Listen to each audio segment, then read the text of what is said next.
Can I ask you a question? How did Palestine got its name? No. Let me ask again.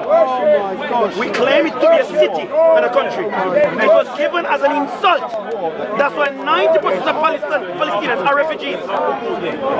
Gaza, where it was, is Canaan, was given as a promised land to Abraham, Isaac, to Israel. Now Israel was before time. So let me see what I'm saying. The reason why Arabs don't mingle in the dirt, because Arab wealth do not unless they're integrated. So Islam is controlled by Saudi. Every book from the kingdom of Saudi Arabia, my friend. So Saudi Arabia, the kingdom, controls Islam. So all the poor that is in the region, they will not adhere to it, because it doesn't reflect who they are as people of the kingdom. But Palestine itself, my friend, if you look at the map more, there was no Palestine, it was called Palestina. So how you have it as, I don't know, we can go more, my brother, but you know, if I can go with the hard facts. Let's go with the hard facts. Don't get emotional with the old stuff. We have to go for where it's come from. Because Israel is this small on the map, but you guys can't get rid of it. And it's for a reason, my friend. Israel is a nation that was one of the most blessed nations by God. It was touched, protected by God, and that's for a reason, my friend. And this is where you need to go biblical, not political, because the whole God is political. Just so everyone knows. Yeah, but that's what I'm saying. I'm going from that's where we need to start from. Because if the country did not exist as a state, and because of the emperor, and they also deserve to be integrated into the state of Israel. But the question they need to ask themselves: why is it the bloodshed? And look, Israel is this small on the world map, and they've been trying from the beginning of time to get rid of Israel, and it still comes for a reason. They don't want to know the reason. Every child in Gaza was brought up to believe Israel are terrorists, and the reason why that's what they teach them. So the bitterness is sown from the younger generation. I want to respond to a little bit. I want to respond exactly. I want to respond to a little bit of what Idris said. What we've done is you painted a very, I would say, a very religious picture some of the kind of geopolitical elements that are going into why it's get emotional. Because all they see is Hamas the savior and Palestine. The question I asked you isn't necessarily why do they feel a strong connection or motivation to stay. The question I asked is the entire Islamic, Arab, Middle Eastern, Semitic world have the financial power to do exactly what Germany, Sweden, Denmark, and a lot of the Western European nations and Central European nations did by assimilating, not creating refugee camps, but actually assimilating and giving people homes, giving people the ability to go to school, get jobs, and changing the entire generation of millions of refugees. There are no refugee camps in Europe. There were no refugee camps in Germany, Sweden. There's not a single refugee camp in any of these areas. Because what has happened is that the nations that allowed Middle Eastern refugees to come, they brought them and integrated them into their society. Why are the Arab world not willing to allow millions or hundreds of thousands per country to fully integrate, not to just put them in a refugee camp where they're experiencing oppression, but give them actual liberty and a future, and they have liquid gold. The amount of money, the amount of wealth that is under the direct control of these Arab gazillionaires today, they have the ability to give, they have the ability to literally empower the entire Palestinian people. But what you're saying to me today is that them fighting for a state or them fighting for liberty in a place where people don't want them to be is better than the entire Arab world just saying, come, we will give you a home, we will give you freedom, you are our Muslim brothers, you are our Muslim sisters, we're gonna free Palestine. We don't have to go into Israel and fight to free it. The Arab can sign a blank check. The Arab gazillionaire oil barons can sign a blank check and change the situation in a moment. I think that's a fallacy. That's what I'm saying. The difference difference, and you haven't answered that question. Sorry, yeah, come on. You put on you as well. No, the difference. You haven't answered the question. The difference is this. You've not answered that. What you've told me today is they're fighting over land. Oh my gosh. You haven't told me why there's on Sam, I beg of you. Okay. I'm sorry I'm getting passionate. I have to say that. But yeah, it's your time. Those refugees, that's all right. Those refugees taken into Germany and Denmark and Sweden and the UK Fully integrated. are from where? Fully integrated. Where are they from? Tell me. You must know. Afghanistan, Syria. Majority Syria. With all of those hundreds of thousands and millions of refugees, of Syrians, of Afghanis that went into Europe, does Syria still exist and does it still contain Syrians? Yes or no? Yes. But how many? Let me finish. Does Afghanistan still exist and there's still Afghanis in Afghanistan? Yes, because they have tens of millions. Let me finish. There's only 7 million Palestinians. Let me finish. It's a small nation. I'll now, when I said you can't integrate an entire country into Europe. let me finish. I have to respond to that. I'm sorry. Are Syrians still in Syria and does Syria still exist? Of course. Even though some of the Syrians went into Europe as refugees, yes. Yes, because of the population size. Don't stop. That is the reason. Sam, this is stop it. Okay, I'm going to stop talking. I'm not going to say another word. Has the same occurred with the Afghan? Are the Afghanistan still exist? Yes, of course. The difference being with the Palestinians is this. To the Roman Empire. If the Arabs say, come in, marhaba, you're welcome. Amen. Let's sit down and eat hummus and shawarma together. Right. If they said that, there would be no Palestinians left in Gaza and the West Bank. Good. That's what we wanted. Good. Now this is a different They're conversation. free, they're liberated, they have a future. Alright, there we go. They have a future. Okay. Elaborate and I'll come back. Good. Carry on. Why would you want Palestinians to remain in land where they're being oppressed? They don't have liberty, they don't have a future, they don't have education, they don't have actual freedom that we all value. That's the reason we're all here today. It's better they go to a country where they have a future. Would they rather live in that society, or would they rather go to a place where they can say, you're my Arab brother, we're one, we're Muslim, we pray together, we worship God together, we educate. There's no hatred. There's no hatred amongst each other. There's no reason why the Palestinians should continue to be martyrs for the sake of validating the Middle East's thirst for blood against the Israelites. No problem. No problem. It's not right. It's not right. No problem. Go on, you go.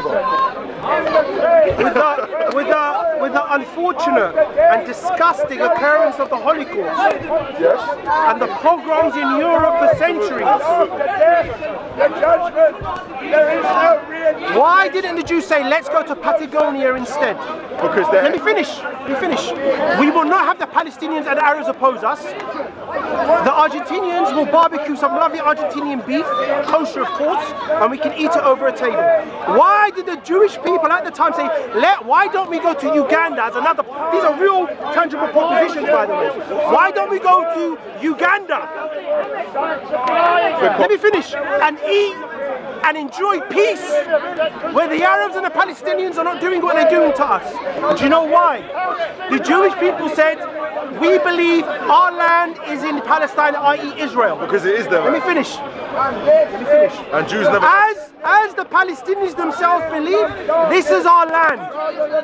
So as the Palestinians believe it's their land, and they've got a right to live in their land, and they've got a right to oppose occupation, just as the Jewish people from their perspective thought, no thank you Patagonia, no thank you Uganda, we're going to go through hell and back, and we're going to go to Israel because we believe it's our land. Same thing.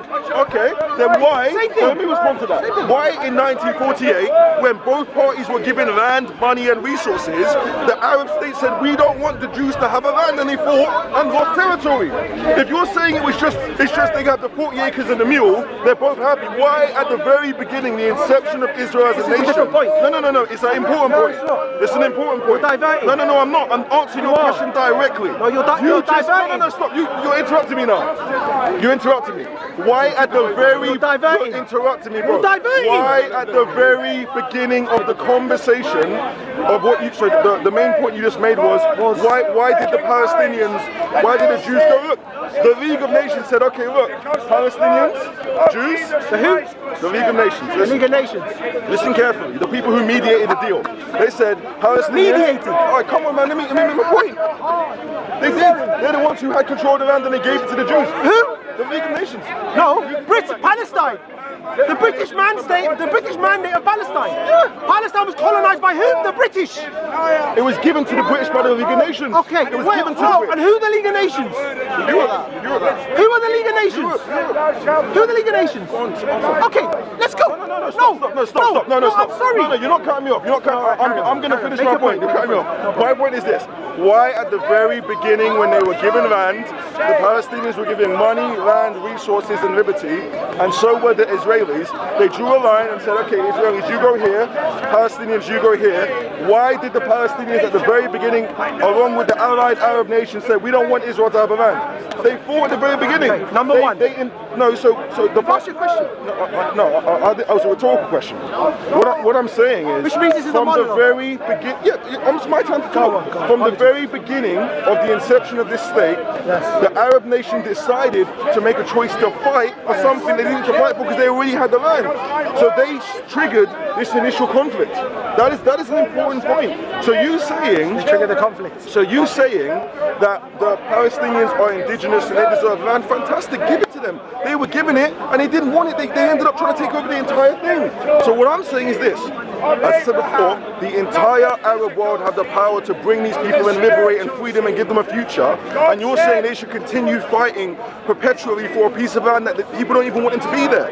Just give the state to Israel and Arabs empower the Palestinians. They can easily rehouse 5 million people.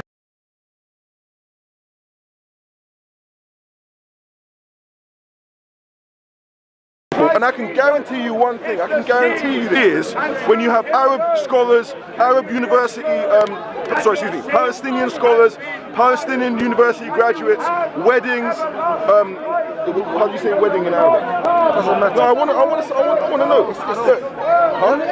How does you have weddings between liberated Palestinians living in Jordan and living in Saudi Arabia and going to university. Enough of Disney. They're going to say. Enough of Disney. No, let me finish. This is reality. It is reality and it can happen. Come on. It can happen. Fairy tale. You No, told it's me not a fairy nonsense. tale. No, it's not a fairy tale. You've made your point. No, I haven't. You haven't let me finish. made your point. You You made your point. haven't let me finish. Let me just finish in 20 seconds. When these people are living in a new Palestinian reality, they're not going to want to go back to Israel. They're not going to want to go live behind the border. They're going to enjoy the liberty that they have. And you say it's a fairy tale. Let me tell you something.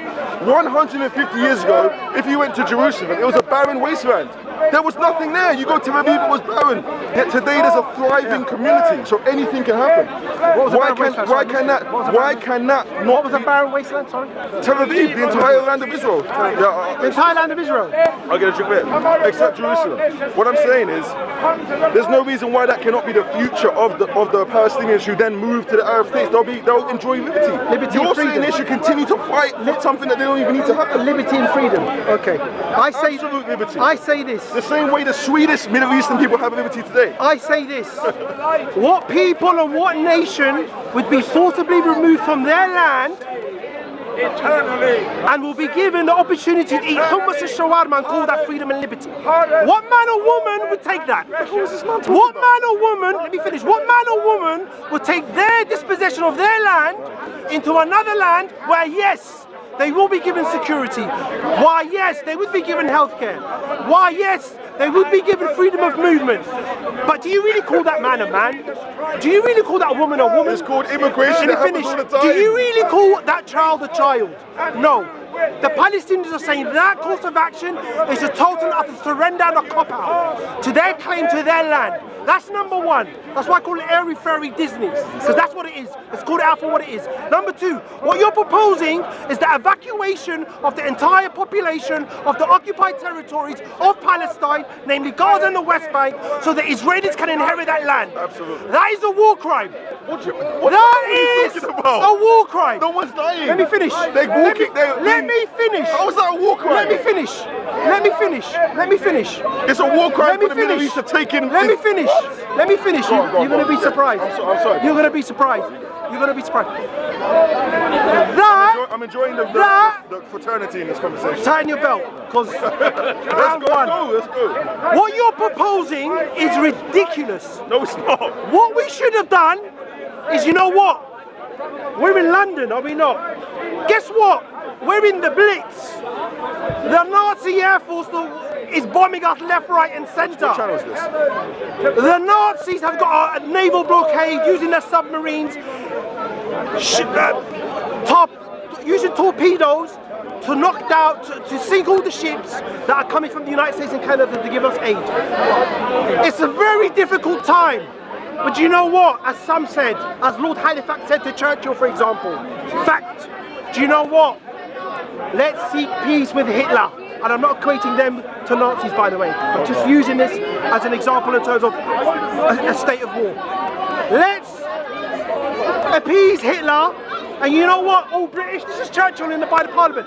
British people, you know what we're going to do? We're going to emigrate to our cousins across the pond in Canada. Let's just go and give it to the Germans. Disneyland! Disneyland! You are in Hollywood, my friends.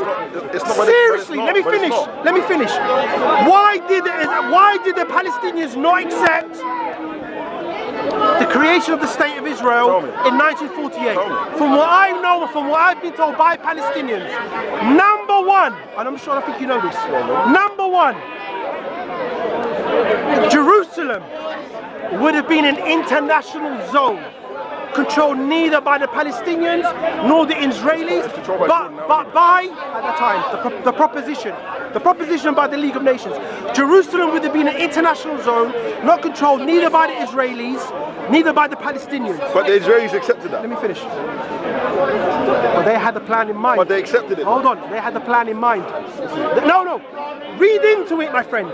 They had the plan in mind. The Palestinians said, we are unable to put pen to paper to give up the control of Jerusalem to an international panel. It's not going to happen. Let alone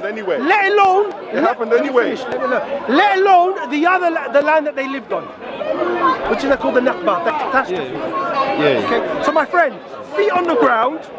Hollywood's 2,000 miles away. Let's talk reality now. Yeah, and in reality, go ahead. And in reality, all of the Syrian refugees in Europe today, in Germany, Sweden. I answered that. No, Stop repeating yourself, please. I'm making sure that people follow the point. In reality, all the Syrian and Afghanistani refugees that live in Europe today are thriving. They're living well. Okay, yes, I agree with what you said in the sense that a mass exodus in your perspective or from your view is unacceptable. But the truth is, I've said before, the liberation of Palestine can happen in two ways. A state can be made there, or the Arab world can assimilate these people into their territories and give them food. You're saying that the second option is not even on the table, and that's because you have become invested in the suffering of the situation. An objective look at this. You have a nation of people impoverished, oppressed, abused, spat on, treated like absolute trash, who are screaming, I don't care if they can hear me, who are screaming for liberation, okay? And then you have people sitting here with liquid gold who have the ability to do it like this, and you're saying they should say no, let them keep fighting, let them keep suffering, because it's better that they're there than the future that is literally achievable. It's just there. All it takes is just like several nations to say, hey, look, let's rehouse these people. And if they can't rehouse all of them, then some more Middle Eastern, some more nations on earth will say, we'll take 100,000, we'll take 500,000, we'll give them a future, we'll actually enable them to have freedom. I don't see, and there's no virtue in their suffering. They don't need to be there. They don't need to remain in a place where they're being abused. Same point against that. Because it needs to be said. Because your idea is battle warfare, them experiencing suffering is better for them to be marginalized in this. I want to make something clear, by the way. And you're calling my solution, which is a real solution, Disney Dreamland. I tell you why. It's a real solution. I tell you why. You're saying battle perpetually. More children die, more women die. I tell you why. By your logic, with all the suffering that Israeli people have have received since the creation of Israel, by your logic then, why don't the Israelis emigrate? What are you talking about? Why don't the Arabs write a blank check? Here you go, Mr. Israeli. Go to California, we'll pay for you. No, do you know what? In perpetuity, we'll give you free healthcare, as much shawarma and hummus as you like. It doesn't make sense. It's illogical. No, it's not illogical. Let me finish. What you want is the complete and utter surrender of the Palestinians to give up their claim to their land and to vacate the land. They were given land. That's what you're saying. They were given land. They were given. That's what you're saying. They didn't want it. This is what we're gonna do. This is what we're gonna do. When the British were in Africa, and they did what they did to them. No, you're not making that point. Let me finish. No, you're not. Don't be scared. No, you're not. Don't be scared. Do you know why you're not making that point? Don't be scared. You're making a false equivocation. Don't be scared. You're making a false Don't equivocation. be scared. Calm down, sir. Calm down, sir. Calm down. You're not making that point. Calm down. You're not making a false equivocation. Let me finish. This is not colonization in the classical sense. Let me finish. No, it's not. Let me. No, it's Sam, you not. can't shut me up. I am. Oh my gosh. I am. Oh my You're gosh. not making this point. Oh my This is a false narrative. Sam, This calm is a down. false narrative, my friend. Make your point. You're trying to compare Let me finish. Jews who have been there Be a since man. 4,000 years ago Do you want to talk religion? to English going to Africa and they weren't even Do you there. want to talk religion? What are you talking about? What are you talking I'm about? talking from a religious What are you perspective. talking about? Finish. This is not colonization. You cannot even compare it to that. Let me But finish. go on, you speak. Me and him are cool. France in 1830 We're very- entered Algeria. They were there. Let me finish. Let me finish. Let me finish. They were there from 1830 up until roughly 1962. The 60s, the early to the mid 60s. Okay. The French were so invested in Algeria. Not only did they have people colonize the land, i.e. French, go into Algeria, the French incorporated Algeria into France as a province, as Algeria proper. Like we say Kent, Suffolk, Yorkshire, the French said Algeria, Provence, Bordeaux, Calais, Dieppe. Same. They incorporated it fully into the French state. Okay.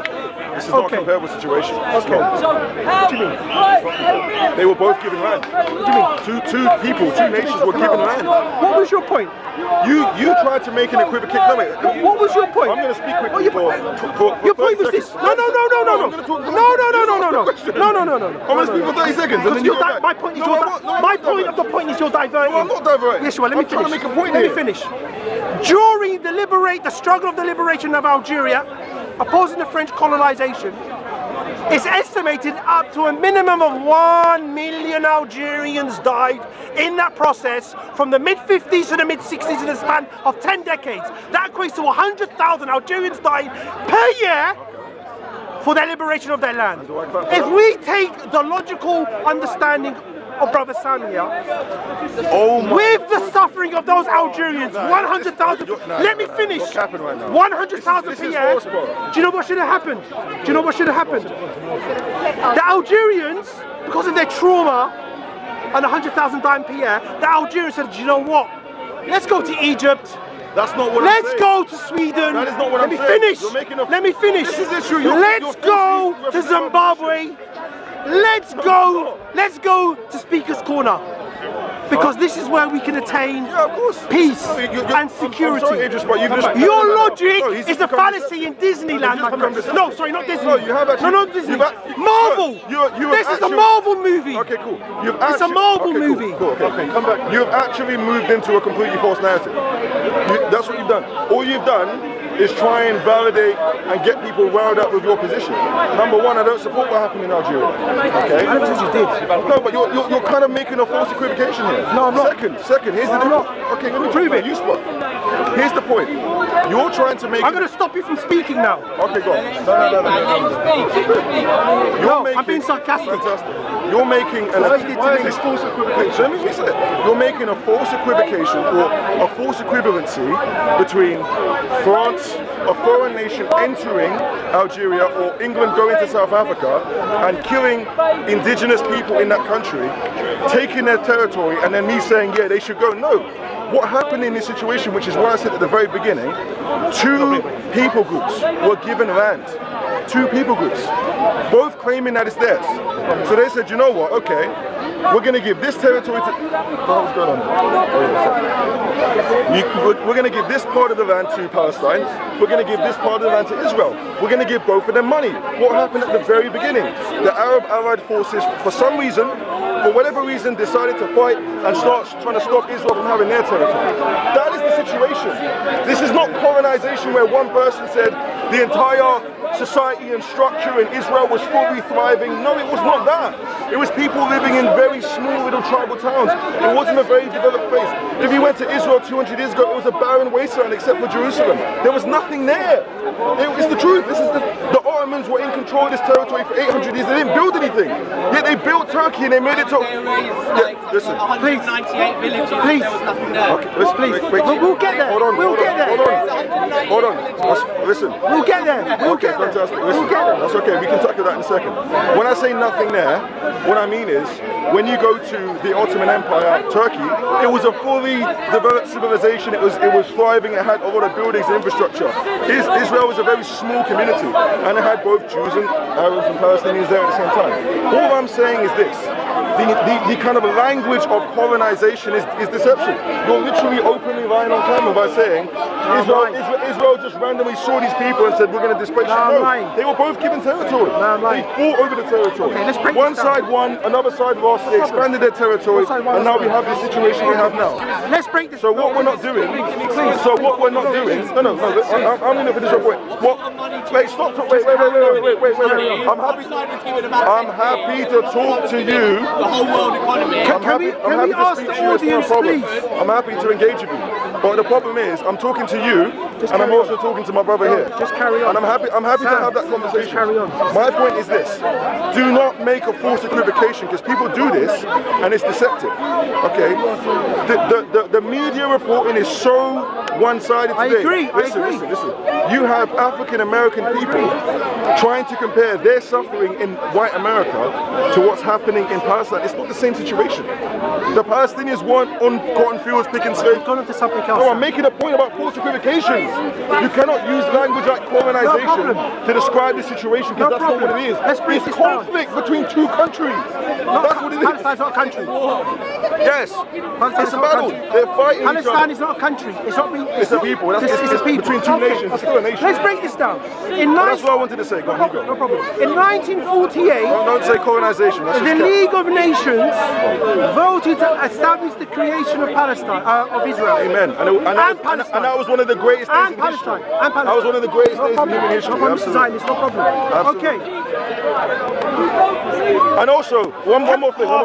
Sam. From the river to the sea is a provocation. Finish. And Hamas sympathy. Don't say those words. From the river to the sea. That's an abomination. Sam. Okay. Now. Don't say those words. I challenge all of you here, listening and watching. Google the votes of the League of Nations at that time during the creation of the state of Palestine, proposed Palestine and Israel. You would see that the majority of the members of the League of Nations were from where? We're European. Amen. We're European. And many of these European countries had what? Had colonial what? Empires. They were well acquainted with the idea of colonization. Oh my goodness. And taking land by force, or looking at a map and drawing lines on the map and splitting people split between lines, tribes between lines, families between lines, sites, peacock, etc., etc. The majority of the League of Nations, what I'm saying, were a colonizing-minded European people who were used to doing what they did. It wasn't majority Asian, it wasn't majority African, it wasn't majority South American, it wasn't majority nothing but Europe.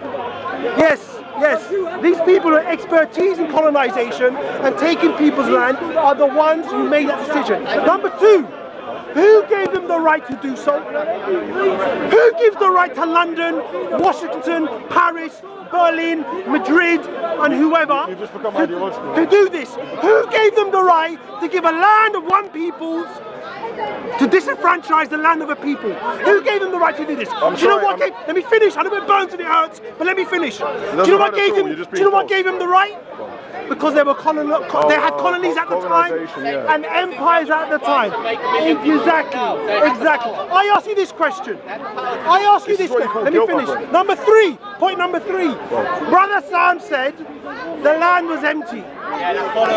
Fallacy. Did I say those words? Depopulated. No. Say the words. Did I say? Say the words. Did I say? Exactly. There was nothing there.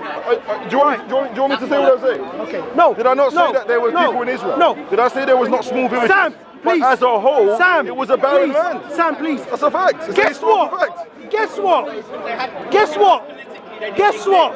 Guess what? You're just a sympathizer, my friend. It's like it's kind of hard to. Please, it actually is. Please. It actually is. It's kind of hard. Please. It's kind of hard to deal with this level of like self-commiseration and guilt. Like the level of guilt these guys experience living in the West is actually like hard to see. I challenge the viewers and the people here to bring up the colonial map of the British Mandate of Palestine and see how many Palestinian villages and cities were in what we call today Israel. It was not empty. I say this on my 3rd point to finish. When the Romans came into these lands, the British Isles, actually we don't need cheerleaders.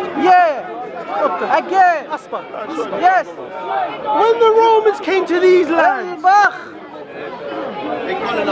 and they saw the Britons. Let me ask you this question. Was Britain at the time sparsely populated? Yes. Were there villages everywhere? No. Did London exist? No. Did Manchester exist? No. Did Chester exist? No. Why do I say Manchester and Chester? Because the CHETR comes from, which it means the Romans themselves established those cities. That's what Chester means, Manchester. Let me finish. London, which was then Londinium, was founded and built and created by the Romans. Did the Britons think when the Romans came here, there's only a few 100,000 of us in these British Isles? It's not worth fighting for. Let me finish. It's not worth resisting. Let me finish. It's not worth. 30 seconds more. Let me finish. It's not worth resisting the colonizing of the Romans because why? It's not a one-sided We affair. don't have. It has to be Let me both finish. sides. We don't have anything equated to the city of Rome. We don't have anything equated to the city of Athens. We don't have anything equated to the city of Carthage, which the Romans destroyed anyway. They didn't think that. They said, this is my land, and I'm not going to vacate my land. Okay, cool. So again, your analogies stop. No, are fallacious. We get it. Do you know what's so fascinating? I made 3 points. Do you know what's so fascinating? He's almost kind of presented himself as like anti-colonization. But when we open the annals of history, who took over? Who completely eviscerated the Byzantine Empire in the 14th century and stole the entire region from a kingdom that was there for 1,000 years? Your Muslim people. Who went into the entire Islamic world and actually through sword, battle and warfare colonized and established Islamic states across the entire world and took over the ancient Roman Empire. That land was basically in the Persian control, then the Roman control, and then the entire Islamic territory, including your country, Morocco, was colonized by Muslims.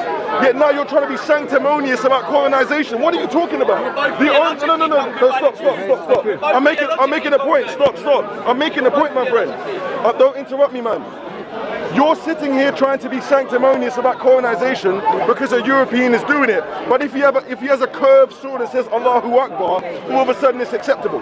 It's okay to go into into Morocco, Tunisia, Algeria, all of these countries and completely wipe out the leadership and install Islam. You support this. You view this as an act of God. So who are you to sit here and talk about colonization? You have no leg to stand on. It's very easy. Stop. It's very easy to do this thing. Wait, stop. It's very easy to do this thing where they say the white man is colonizing and he's succeeding. There's 2 billion Muslims today speaking, and they all there's such a high level of Arabic content. There's 2 billion now. There's Arabic linguistic understanding across this entire region, which is a sign of colonization. The reason English is the most widely spread language in the world is because of colonization. Arab colonization has been so successful. The Islam world is now 2 billion. So you have no leg to stand on. The fact is you choose the Palestinian plight, which makes the colonization of Israel evil, But if it was Muslims versus Jews, you would support it. You're a hypocrite. You have no, stop talking. Stop talking when I'm thinking. Stop talking when I'm talking so I can finish my point. Stop talking when I'm talking so I can finish my point. The point is, he made this kind of sanctimonious, the indigenous Palestinian, his land was taken. My friend, how many lands were taken by the Arab conquistadors, the Arab conquistadors, the guys that they took entire territories. I'm mixing the terms. They took entire territories, subjugated people who didn't believe in their religion, gave them dhimmi status for generations, like we see in Turkey and Egypt and other places. So you do not have a leg to stand on to try and be sanctimonious here. The fact is, 2 nations were given land, and one nation said we're not happy with the other nation receiving it. They don't even deserve to be a state, and they decided to fight for it. So now what? And here's the crux of what we've been talking about today. So wait, stop. Here's the crux of what we've been talking about. It's this. The central point that we were trying, that actually started this entire discussion. It's important for people to understand this. Is why do the Arab world, with all of their money today, not assimilate the Palestinians into their territories? But wait, it's easy to say that, my friend. Twice. Fantastic. Just carry on. But Just carry on. These guys have to, it's actually It's not on mic. Here's the thing. Your argument is basically, your argument's effectively this. The Palestinians are indigenous to the land, therefore they shouldn't leave their home, yes? But the Jews have always been there. No. No. Do you know what makes me laugh, okay? I'm going to say this. It's called white guilt. It's called white guilt. No. I'm going there right now. No. It's called white guilt. White guilt says, Stan, stick to the point. Who is the victim? Stan. Who is the perceived Stick to oppressor? the point. I need to support the victim even when they say from the river to the sea. I see white English people shouting from the river to the sea, which is calling for the death and destruction of Jewish people. You are a disgrace, my friend. Don't speak to me. Don't talk to me. You are a disgrace. Do not say a word to me. You're dealing with psychological trauma from your ancestors going around the world and destroying countries. You're dealing with guilt. So don't sit here and talk to me. You ain't got nothing to say, my friend. Don't speak to me. I cannot deal with this level of self-hatred. This guy's a joke, a disgrace. Absolute disgrace, my friend. I'm making my point now. You're saying, and I mean that, he is a disgrace. Every single white person who deals with this guilt and shame, go and read a history book. The Jews never left the land. They've always been there. Talk to me. No, I'm not going to touch him. I'm just dealing with this satanically inspired concept. This satanically inspired concept. Come on, man. I'm dealing with it. The point is, the Jews, there have always been Jews in the land of Israel since the last 2,000 years. Okay. Even when they were, even when the temple fell in 70 AD and they were cast away, they always came back to pray next to the Western Wall. This is a historical fact. Palestinians at some point in time inhabited the land. Okay, they both have a claim. The best case scenario, let's just finish here because this guy's got me angry. The best case scenario is either one of 2 options. Palestine receives a state with land and freedom, or Mate, seriously. Oh my goodness, bro. I'm dealing with it again. Seriously, you need to stop. Come on, man. But he's lucky. Let the conversation. You know why he's lucky? I'm not militant. Come on. I'm angry. I'm annoyed. But I'm not going to touch him. I'm not going to touch him. And that's the reason he's talking, because he knows I'm not going to touch him. Because if I was going to touch him, he wouldn't be this brave right now. I'm telling you. He's destroying the conversation, man. He's destroying the conversation. I'm telling you. You don't look like a boxer to me. Ignore him. But yeah, here's the point. The ultimate solution from my perspective is 2 scenarios. 1, Palestine receive a state with liberty. There's no more conflict, there's no more terrorism there. Both sides mourn the losses, accept the fact that evil has happened, and choose the hard road of forgiveness. Forgiveness doesn't mean forgetting. It means I'm not going to continue the cycle of violence. Because the cycle of violence is generational, meaning each generation has to come and participate in the bloodshed because they're angry, and both sides are justified in doing so. There's another thing I want to say which is unequivocally clear. I don't support the death of a single Palestinian child. There is a difference between Hamas and the everyday Palestinian citizens. What is happening in this conflict is an abomination, it's evil. I don't support that. But I do not support statements such as from the river to the sea. That is calling for the absolute evisceration of the Jewish state, which is never going to happen. It's never going to happen. That's what I'm saying. That statement is a provocation from the river to the sea. You say free Palestine, no problem. I understand. Don't say to the river to the sea. That is a direct call for military action to eviscerate a people from the nation of the world, and that is not what we want. The second solution is either the Arab states assimilate the Palestinians into their territories and give them freedom. I think it's the easier the option of the two. They literally receive liberty, they receive education and a future. We have a direct model of this working in Sweden, Germany, and other Western and Eastern European nations who have assimilated millions, not thousands, millions of Syrian and Afghani refugees, and now they're thriving. They live well, they go to university, they're enjoying their culture and country. And because of the small number of Palestinians being only around 7 to 5 million, somewhere around there, it's something that's very easy to do. And if you don't want to move them to Western, Saudi can cut a check and give them another nation and drop $100 billion. It only takes Israel was founded with $100 billion. And then as time goes on, each nation just gives them a couple billion every year. So it's possible to build a nation and just give it to the Palestinians, and then they can have liberty that way. So there's multiple solutions. But the idea that this blood feud, that's my last point. The idea that this blood feud is just going to continue forever, I don't wish that upon anybody. If I was a Gaza citizen and my children was killed, and I was holding the dead body of my mother or my father or my child in my hand, I would be joining ISIS too, so I can't judge them. I can't judge people who's lost their entire families becoming militant soldiers. I can't judge them. Terrorism is something that's created. It's not just a sporadic thing. It's something that's actually created by suffering. That's what I have to say. Long live Israel. And liberty to the Palestinians, not destruction to Israel, liberty, freedom, and a real future. That's what I have to say, my brother. And thank you. Yeah, you can respond. I was just going to say thank you for being a good dance partner, because this is a very tense conversation, as you can see with the individual that's suffering over here. He's brave because he knows that I'm not going to touch him. Because he knows. No, I asked seriously. Go deal with your psychological white guilt. That's your problem, not mine. That's your problem, not mine. I mean, that's a There's no point. I'm just trying to say, Israel was never inhabited by Jews at all. He's an idiot. You said that go open the history. Go open the history book, my friend. I'm sorry, you go, bro. I'm sorry. You know, Lithuanian. No, I can't. An Estonian followed Moses through the desert. That's not white guilt. I welcome Sam's sympathetic comments towards the Palestinian plighting cause. And I want to echo his words about the killing of civilians on both sides. Right. He's lucky I'm not I think, Sam, unfortunately, you keep repeating this false equivocation with the Syrians and the Afghans. Like I said,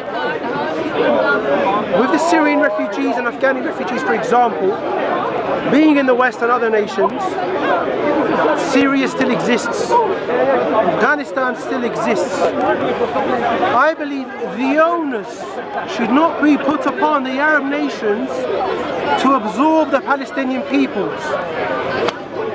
This is an international problem created by the international community. It should not be sat upon only the Arab nations to resolve this issue. So do you support all of them assimilating Palestinians? You're saying that Arabs... Do you support the entire international community worldwide assimilating Palestinians? No.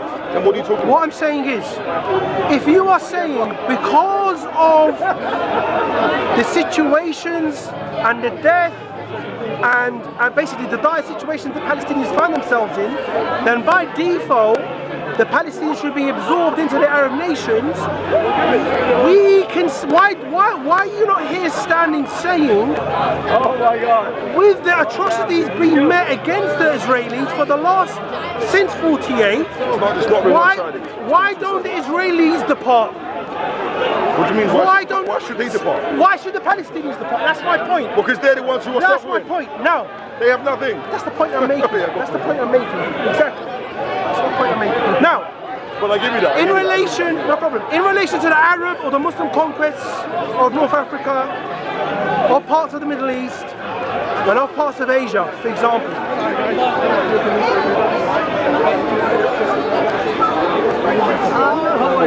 I want to quote this.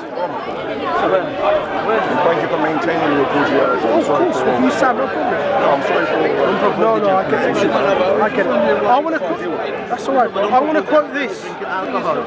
You're drinking alcohol. Don't provoke me. Okay. The difference is this. No, go and drink alcohol in a rum shop. The difference is, Go in the pub. for example, Constantinople. When the Sultan Mehmed entered Constantinople and conquered Constantinople, Yeah, I am. he gave freedom of religion, Let them have a freedom of movement to the inhabitants, them being Christian, Greek or Jews or alike or whatnot. They were not forcibly removed from their homes. Yeah, we don't support that. Unfortunately, the time when some Greeks left what is now modern day Turkey is after the Turkish-Greek War in 1924, where there was an agreement between the international community, but namely Greece themselves, namely the Republic of Turkey themselves, where there was a population exchange of the Turks of the Greeks to Greece and the Turks from Greece to Turkey. Okay, it was a population exchange like with India and Pakistan after the British Raj. Okay, that was not the situation in Israel. It was completely different. Of course. Completely different. When my ancestors came into Morocco, the Berbers, the Amazigh, did not flee to Spain or south to Mauritania or to anywhere. They stood put. They fought a ferocious war, 3 major wars. One of the longest conquests that the Muslims took was of North Africa. But they stayed, they kept their land, and they eventually assimilated. There was no Gaza West Bank, there was no nothing. You Berbers, Amazigh, have to stay in Tangiers or Marrakesh. Marrakesh didn't exist, or to Marrakesh only. Or you can only stay here, or you can only stay in Fez, or you can only stay in modern day Casablanca. They didn't do that. They stayed in their lands as a population. So there's a difference. You can't equate that to that. Thirdly, let me finish. Thirdly, you said Islamic wars conquering land. Yes. You said a Saracen curved sword. If that's the case, shouting Allahu Akbar, then it is okay. You said this. You said this. I believe Sam's understanding of the creation and the existence of Israel is solely from a biblical religious point of view. You hypocrite! You point the finger at me, but yet you look at your own scripture to justify the state of Israel. Do you? Yes, you do. You do. Do you want to finish? And white guilt is a form of Christian guilt. White guilt came from Christianity. It wasn't based on scripture. I didn't quote the Bible once in any of the things I said. I didn't quote the Bible. Excuse me. Only thing, wait. Paul, who are you speaking to? I mean, Sam, who are you speaking to? When I said Israel belongs to the Jews, that's the biblical statement. I'll give you that. Thank you. So I acknowledge that. Are they chosen people? Yes, of course. Who chose them? Oh my God. And what land did he give the chosen people? Israel. Yeah. There we go. I'm not trying to say that's not the case. But what I'm trying to illustrate is my entire analysis of everything was purely just based on the historical events that happened. 2 nations were given land, and I gave, in my perspective, legitimate solutions. But I understand your perspective. I do understand. They feel, irrespective of how I feel, they feel that it's their land, or that particular part is their land, and they don't want to leave their home, so I understand. And that's a factor that we do have to consider, so I can acknowledge that. I'm happy, I enjoyed the discussion. I'm sorry for the hostility at certain points with the crowd, but for the most part I'm happy that I could speak to Idris about a very, very controversial topic with peace and grace and a genuine sense of respect. If I may, thank you. I got a message to the Palestinians. Oh, Palestinians, by you standing on that 7 square inch piece of land, you are resisting. Oh, Palestinians, by you breathing and being alive, you are resisting. Do not flee your homes. Stay put. No. Let me finish. Do not enter Egypt, because it will be another exodus. Stay put. By you having children, you are resisting. By you passing on your religion and your culture and your language, you are resisting. Keep resisting in these manners. The statement that they shouldn't leave their homes when missiles are actually going to be dropped is a very controversial statement. Generally. No, but we need to be clear. Don't leave Gaza. That's different. Don't leave the West Bank. That's a different statement. That's a different statement from saying don't leave your homes when we know missiles are literally about to be dropped in the territory. But you clarify. No, you clarify. Who's dropping the missiles? Israel. It's going to happen. I'm trying to clarify the situation. Who's firing missiles into Israel? So what's the point? The point is, I do agree in part with what he said about. I understand and accept his approach and analysis to the legitimacy and the sentiment that the Gazan people feel that it's actually their home and they don't want to go to another country. They want to experience liberty on their land. I do appreciate that perspective, and I feel like that's kind of given me an angle that I didn't think about before. And I think that's valuable. Despite this quite heated conversation, I think that was an angle that I didn't fully, So I will speak again as we always do. As always, bro. Big respect to Idris. Likewise. Big respect. Assalamu alaikum. Everyone take it. Cup FF is on that side. I'm sorry, bro. I'm sorry, man. But yeah, I wasn't going to touch that. Good debate. That guy was annoying me, bro. Alright, so one have to go. Sorry. One have to. Whose one is it? Huh? I don't know which one is which one. This one is what? Sony? 60? Road. Okay. What channel is that? Michael, how are you doing? You alright? Good man. I know, Keith. Yeah, I think he stopped it and moved away. No, he left it. That's a shame. Really good debate. Contentious issue, isn't it? They both made good points. Okay, Lane. Sorry. No, you're fine. Okay, Lane. Nice to see you. That level of hostility isn't right. Because I said before, we need to stop the cycle of violence. I see it prevention.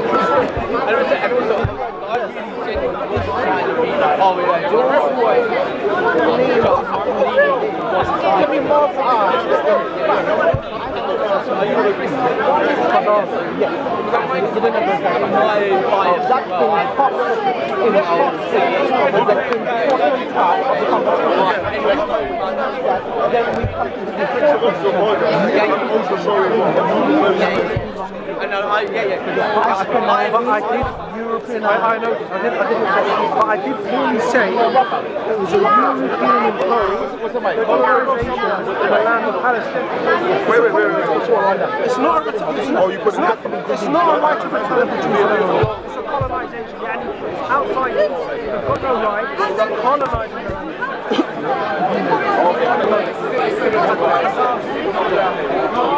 That's the root of the matter. Even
Arun's cousin.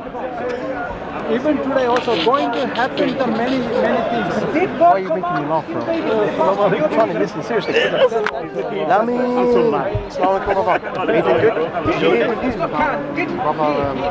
He did. Wait. You believe God commanded to kill babies back in the book of Samuel? God can do. That's why that He said all power, Almighty. He can do. And you consider this to be just? He can do. That's why I said he can do. He did it. He did it. Yeah. Right. So Jesus did it.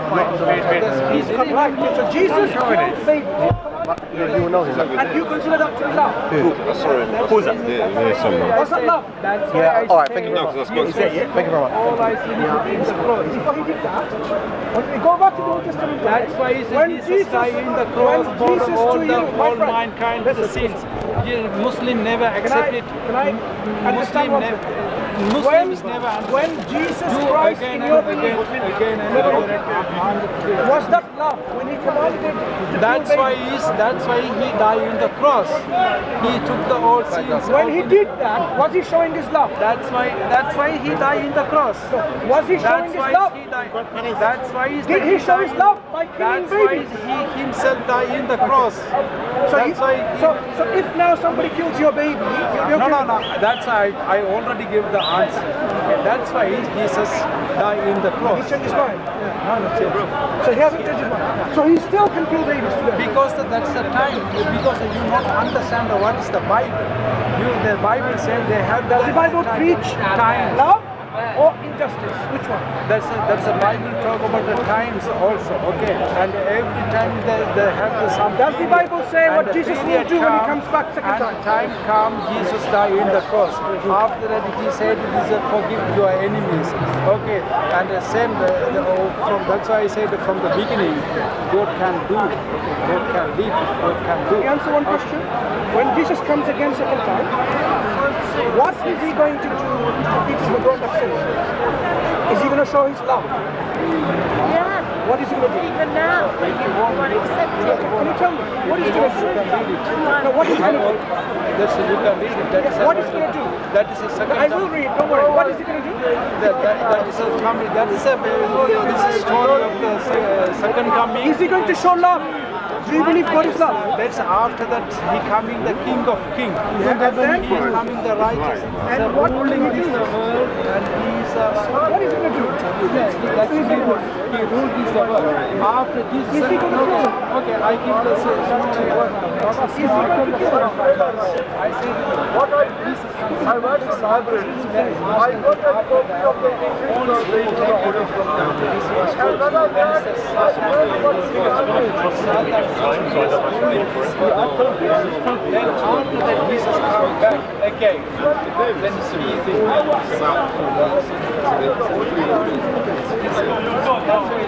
Can you answer my question now? What is he going to do to people who go outside? Is he going to show that's love? why I saw. That's why I saw. There was no reason. Tell me, I already is he going to because he said, because the source people are Christian. Is he going to kill them? not his. They are more disciplined. Yeah, but discipline doesn't mean. No, this is kind of discipline is not very and so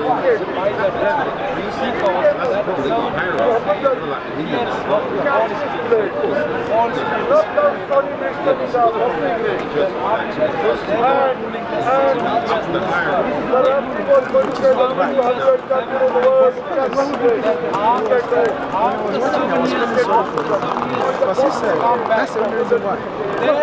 That's the reason why. Because his friend fasted. Then Jesus ruling this world. Okay, I shouldn't join this. Because we don't understand it. Just join. When Jesus comes, when the season is ready now, but please, you have to have a conviction. And this is what They start situation we had is discipline from people. That people are disciplined in this region. The way people are moving. Yeah, but so because he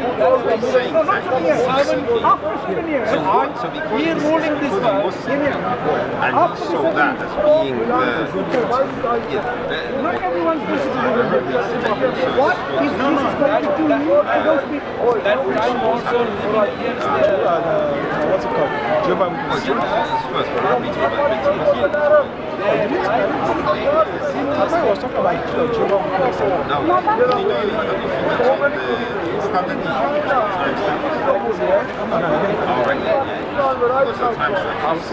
Everything I really want to speak to him about it because he said he doesn't understand Trinity, so I want to speak to him about it. Anyway, next time I say, the thing is this: you have to know God for yourself. You cannot say you're following God based on someone else's behavior because you don't even know their intention. Just because someone is fasting, it doesn't mean they have good acts. They can be forced to be fasting. You don't know if you're forcing them, or even if probably are eating, you just don't know they're eating. Because he said that, oh, they were disciplined, they don't do this, they don't do that. But you don't know what's in their heart. And you're following something big based on other people's action. It does say in the Bible that whatever's in their heart does come out. At the end of the day. So you could say in that case that what's happening, if you compared the Catholics, who maybe they're on that holy, but according to their actions, but that's the thing. If you try to judge people according to their actions, they'll be doing more. Yeah. I think it's more. No, but the thing is, I wouldn't say that, and I will tell you why. As a Christian, we have Holy Spirit.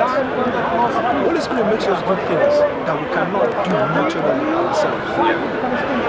Sometimes we want to do something. Holy Spirit will say no. Do you get it? And naturally, if there's no Holy Spirit, we'll do that thing. But Muslims don't have it. Not that they cannot do it, still. But we have something that checks us all the time. So it makes us try to be good at all time. They don't have it. And there's some things that they believe in, which are wrong things. And there's nothing telling them this is wrong. Funny you say that, but remember one of the hadiths about Muhammad and they took this woman in captivity and the men didn't want to go with them because the husbands were there. So they did actually have something in them that made them realize that, oh, their husbands there, because they're following what Quran says at that time, but they don't know if they do it, it's a sin. No, but they said they were reluctant to do it. Yeah, they said that we don't want to do this because this will they have us back. Because this is what Allah said. You understand it? Because they understand it. Then Muhammad said, no, do not. What Allah has made this thing for you. Don't make it. So Allah has made it lawful for you. Don't make it unlawful for yourself. So they don't have the understanding. Yeah, get it. Like everybody, God give us free will and brain. Even people that don't know God, when they see evil, they still have something to show them. Yeah, you get it. So I believe that we don't have that. But it's just that Holy Spirit is different when it comes to this. There's no way, like the Ephesians, our good deeds is like a future rag in the eyes of God. I think it's efficient. But the thing is this, without Holy Spirit, there's nothing we can actually do that's Are you a politician? in the eyes of God. Not a politician, right? We can do something good in our eyes. Yes. But we don't know what it is. That's what I'm saying. So it's only what we know that we follow Holy Spirit, then we know that this is acceptable by God. That's what I'm trying to say. But I was speaking about it because to me, I think it's still about it. To me, I believe it can still come back.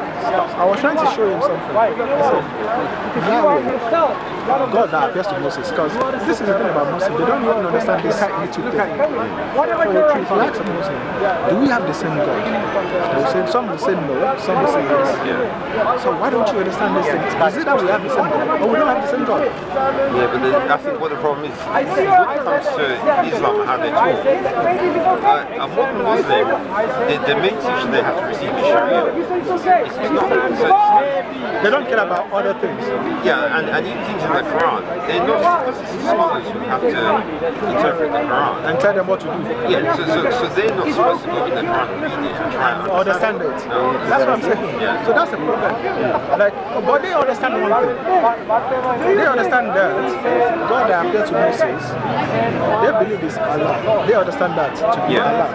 So if you're not trying to tell them that, okay, if you're saying God that appeared to Moses is Allah, then that means Allah should not be different from How are you? our God. No. Right? So if you're not trying to show that Allah is different from our God, punching someone's then face you have in and I don't want to do that. I'm trying to, you know what I mean? Yeah, but it depends on which Muslims. Some stick to it being the same, and some say that will stick to being the same. Oh, yeah. Hamza said no. Yeah. And I asked him, explain what do you mean? Because if he said no, then you should be scared. You shouldn't follow Allah then. Because you know that God that appears to Moses is the real God. So why are you following Allah? If you think Allah is different, then you shouldn't follow Allah. And he's like, no. You guys are saying, I said, forget about whether we're saying Trinity or whatever. What matters is it the same God? But they don't have that understanding. And they don't even have understanding in Jude either. Anyway, there's a lot. I will try and see. But I like that interview that you did with him. Let me understand a lot about him and how.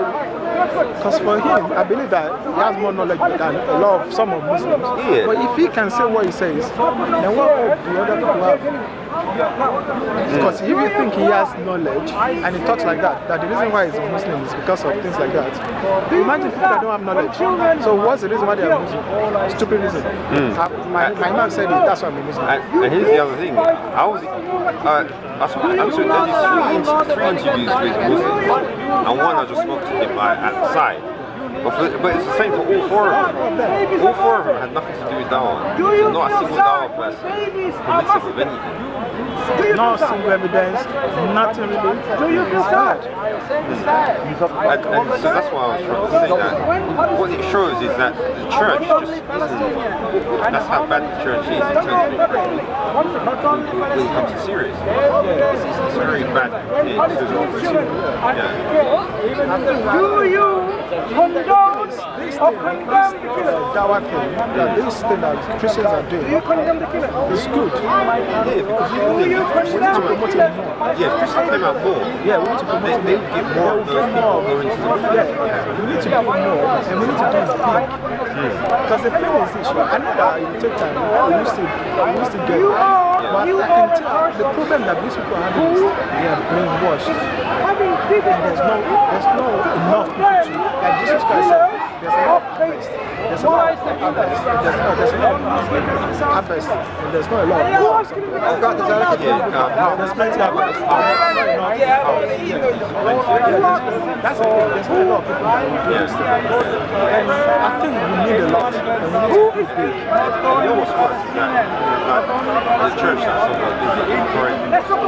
Literally, when I go there, they been there, women there, people baptized. And literally, there's only one guy there who actually does evangelism apart from me. And I literally go down there, like, sad, just see him, and then both of us go out. Let me tell you what, when I became a Christian, I was led to speak to three Muslims. There's one that where I live, we used to go to breakfast. There's one that we grew up together.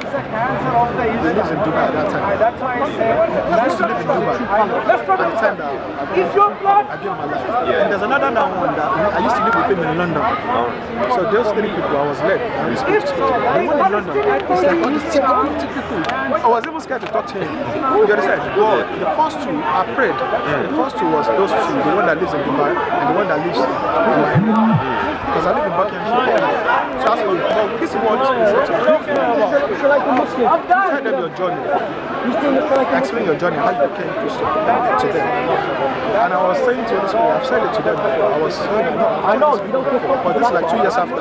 No, I've told them before. And I heard it again, speak to them. So I said, no worries, I was praying, I will do it the following day. I called the one who did that. I said, oh, do you remember? I told them, I said, did I explain how my journey? He said, no, you just told me that you're not a Christian. And you said you called me back to explain. I said, really? I didn't tell you. He said, no, you never told me anything. You just told me. I said, really? I was so so I explained to him my journey. He said, oh, really? He said, well, I pray that one day God will speak to me as well. I said, oh, good. I phoned the other one that we live in the same area. He said, no, you told me to call me back. I said, really? I never told you. I said, yes. He was like, Holy Spirit knows everything. I was laughing in my mind. I went the following night, I prayed again, and I heard it again. Speak to the one in London. That one was like, this is not this is me thinking. I should speak to that guy in London. And I heard it clearly. Even if Holy Spirit didn't tell you, is it not your job as a Christian? To evangelize. As soon as I heard that, I was like, okay, that's it. I said, which is true. Every Christian, that's our job. But people don't know it. And the last one is that the church leaders, they don't even really encourage push people too much. Because they know their congregation is lazy. Yeah, they don't even want to push them so that they will be like... Yeah, because they know that it's also confidence. Yeah. They might lose some. They might lose some. Yeah. But our church is starting doing something. What you know about? They gave us this. Liar. Write people's name. Liar. Pray for them every day. Carry it with you. Write people's name here. What does it teach you to stand? So I've written them. I'll be praying for them. So write this down. Put in your pockets. Every day. Pray for people. Where does the Quran say kill babies? Nowhere. No in the hadith. And I watched that interview. I was going to say I have experience with God. This happened. I saw some 14-year-old. And no shame. Where does the Quran say you can kill babies? It's not because I'm I was forced by my parents. Where does the Quran say? No. Where does the Quran say? I'm saying that when I was young. No, you tell me when you told me. No, why does the Quran say? I started with midnight. I tried to fast at 12 o'clock. And show me where it says. And gradually increasing. By 12, I started fasting at 6 o'clock. But this is in... Show us where. You liar. You liar. You liar. Show us where it says that. No shame. No shame. But it doesn't matter. Why does it kill babies? What is it? But they have an advantage. Where does it say? Where does it say kill babies?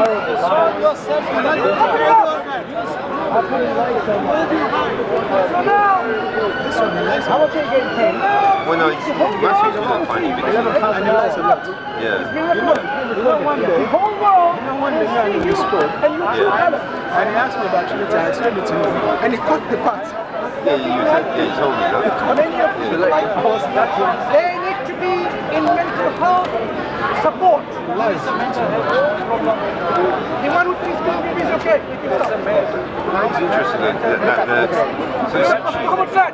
Prophet Muhammad said, commanded, when you are with God, do not kill babies and children. Do not kill women. Do not cut down the trees. No monks. Do not harm the monasteries and destroy the still doing so seriously. You are a Essentially, they're liar. not getting that top business. Why do they know? The funny is this, what they're doing, most of these people, they even forgot to do what they're doing. To me, they're doing it for money. These people, they're doing it for money. Because when you're trying to smoke about something you try to get away from it. Because you're trying to convert people. Not like you're trying to, it's like you're trying to make it look Christianity does not. when you're trying to engage with them with something that makes sense, they You run are away a from it. disgrace to Christianity. And sometimes they'll say they don't want to speak to Christians. Why don't you want to speak to Christians? Like that's what they You don't are a understand. disgrace to Christianity. I don't know why he's even shouting at Yeah, Your religion is racism. Your religion is terrorism. terrorism. He said it is terrorism.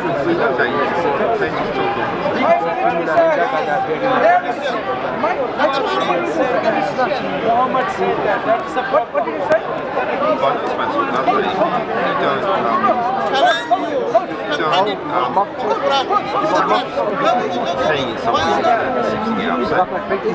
Easily, I don't know why they get upset. That's why I don't see like, this is not between me and you. If you become Christian tomorrow, Islam will continue. So it doesn't matter whether you whatever you say. If this guy becomes Muslim tomorrow, Christian will continue. So don't make it personal. This is not personal. You make it like it's the problem. It's Islam problem. If it joins you, does that mean that your problem is over? It's making it personal. If you go to the mosque,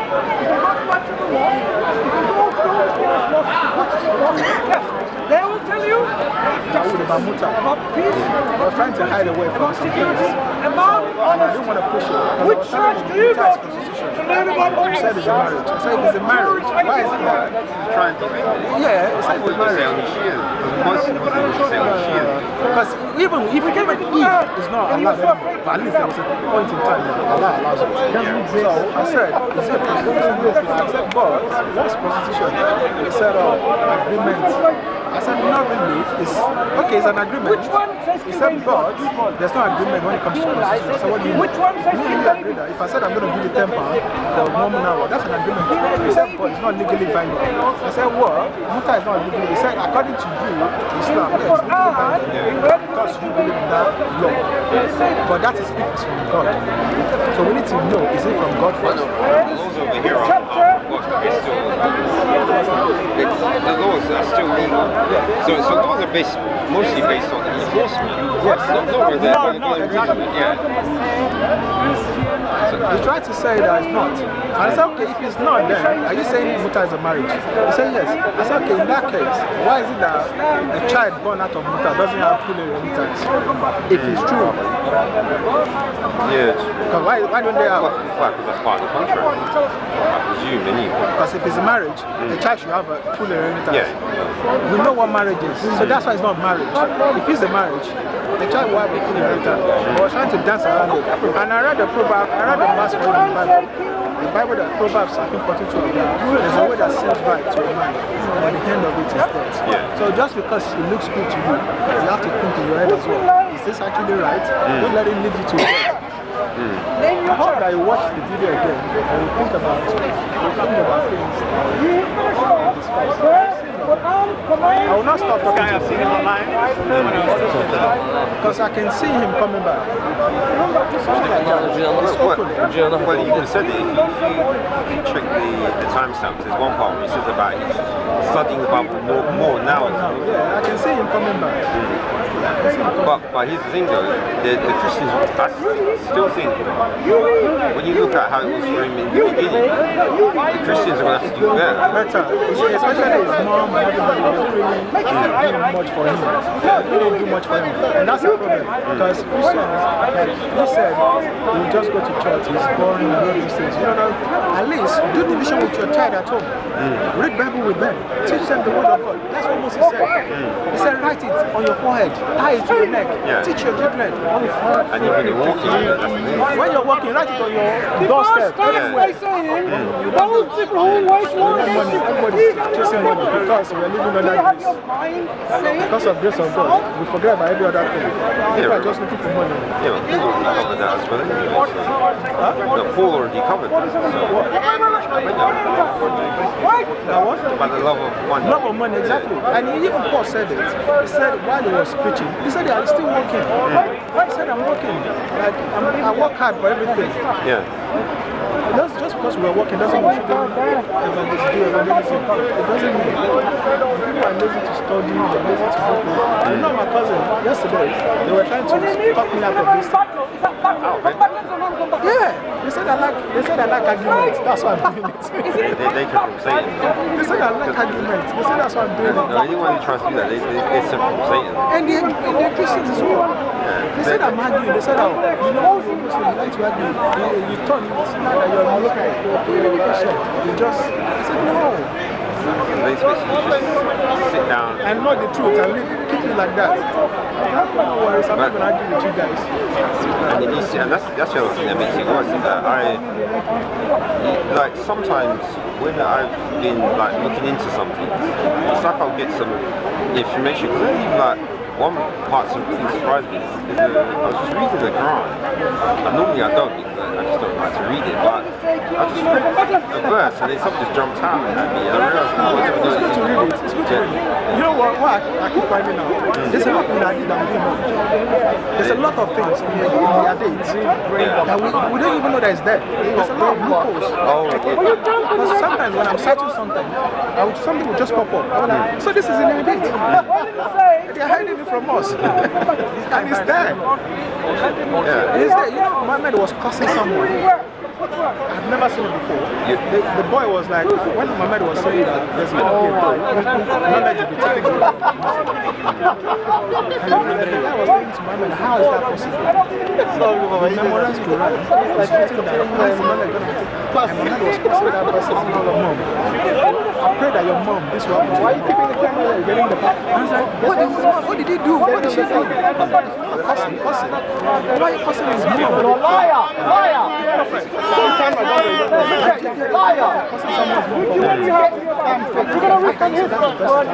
What did she have to do?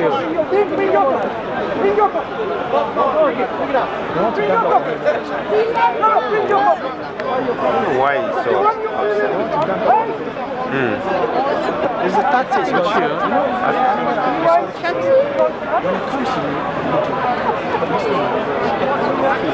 when it comes to something that's smart,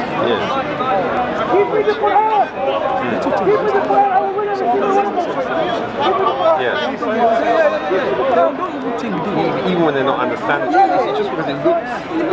Yeah. They'll be saying English, and they'll be saying, are you stupid? Because they're going more by Mansur's raised voice. Yeah, they think he's doing well. Yeah. I'm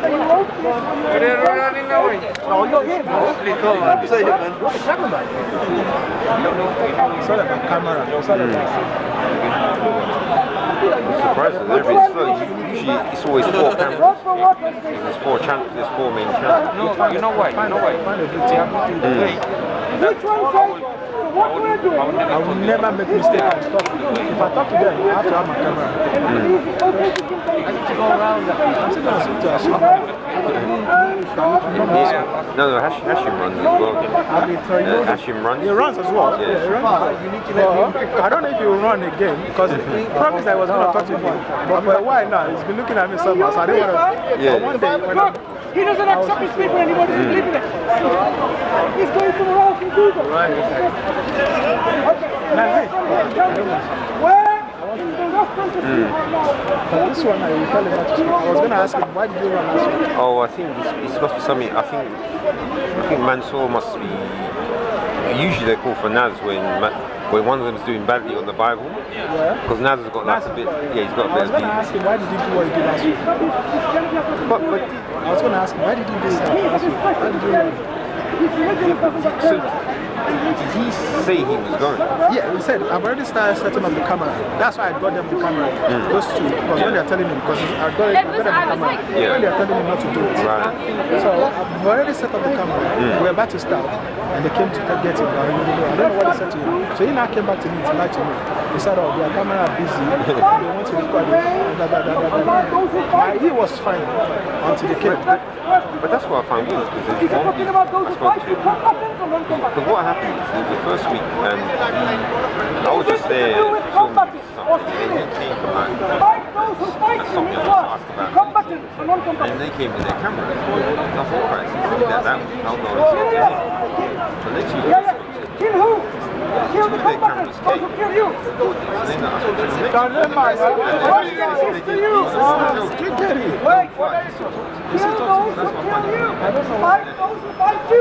Is it combatant or non-combatant?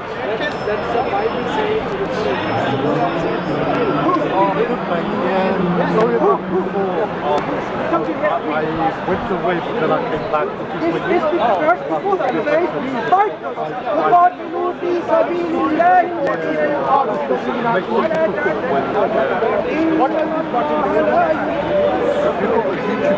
fight those in the name of Allah, those who fight you, but do not commit transgression.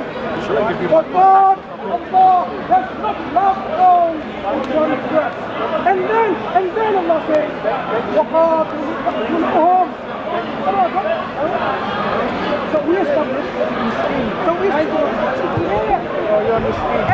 kill them, those who fight you. Wait, I'm going to read. Those who fight you, what do you do in war? Kill them wherever you find them. Turn them out of where they have turned you out. And al-fitna, oppression, turmoil, is worse than killing. And fight not with them at al-Masjid al-Haram, the sanctuary at Mecca, unless they first fight you there. But if they attack you, then kill them. Such is the recompense of But if they seize, then Allah... Bro, why are you getting upset? Why can't you fight them? So fight who? Do you want to force it on people? Right? Just accept it, accept it. So the Don't verse, question. just a verse tells you, you fight those who fight you. But He's talking to him that way. and do not commit transgression of Allah. Don't mutilate them. Don't mutilate their bodies. When they stop, you stop. So according to the war conflict, Muslims are commanded. When they fight you, you understood them. You fight them back. Because they're the ones that are going to exterminate you. They're going to annihilate you from existence. They are going to kill you and wipe you out. They're going to flatten you and your places. If you want to be someone still living, you fight them back. But do not commit transgression, because God does not have transgression. Now, do you agree or disagree? This is not your book anymore. Do you agree? You don't deserve it. Do you agree or disagree? You don't deserve that book. Why? In war, what do you do in war? So this one, he says... What do you do in war? When the army comes to kill you, what are you going to do? I just swear to God. You don't understand English. You don't speak English. He's read the word by word. Just like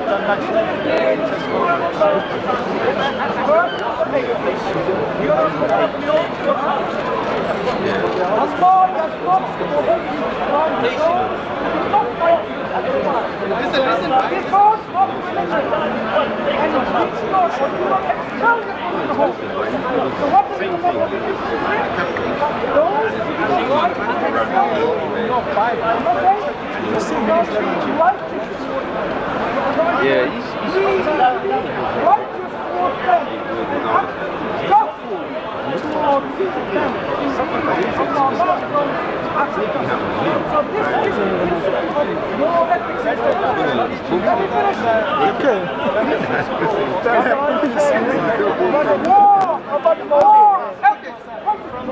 Now let's open the Bible. The war ethics of Islam is such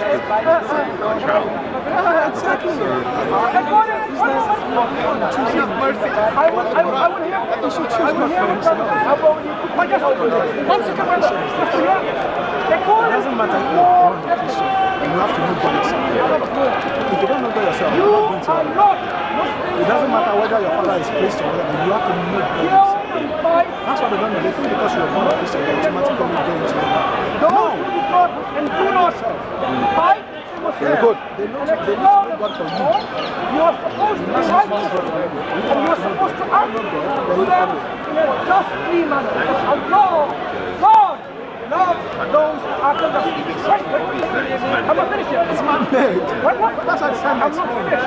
That's why it's difficult for them. Just accept it. So now we realize Accept it. from Don't question. chapter 2, 190. Fight those who fight you.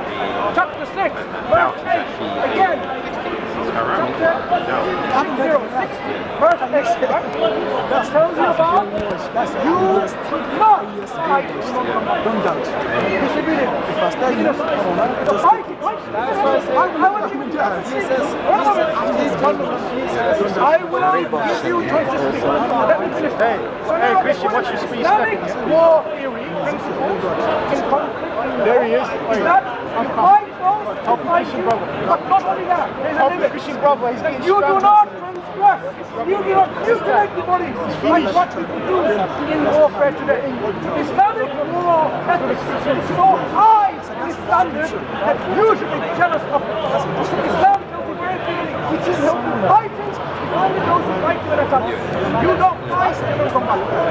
Now, this is Islam.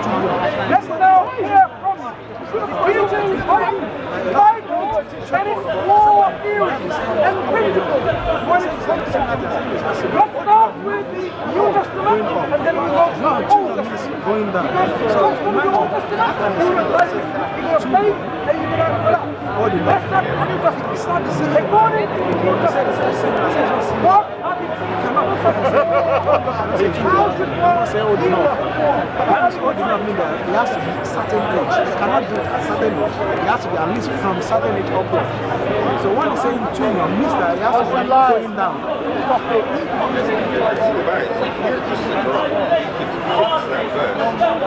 A little bit, but then some scholars are coming. They come and they say, oh, it's just that's it. No question.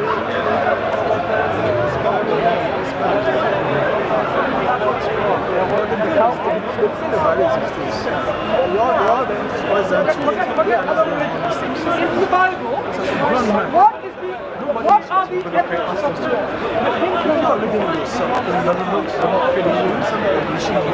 So if a nation, if a country like England invaded Sri Lanka, and started killing people, and your mom, dad, your brother, and sister. One moment. Excuse me, I want to know what, listen my friend, I want to know what does the Bible teach about this? What does the Bible say? What would the Sri Lankans do? What would the Sri Lankans do? What does the Sri Lankans need to do?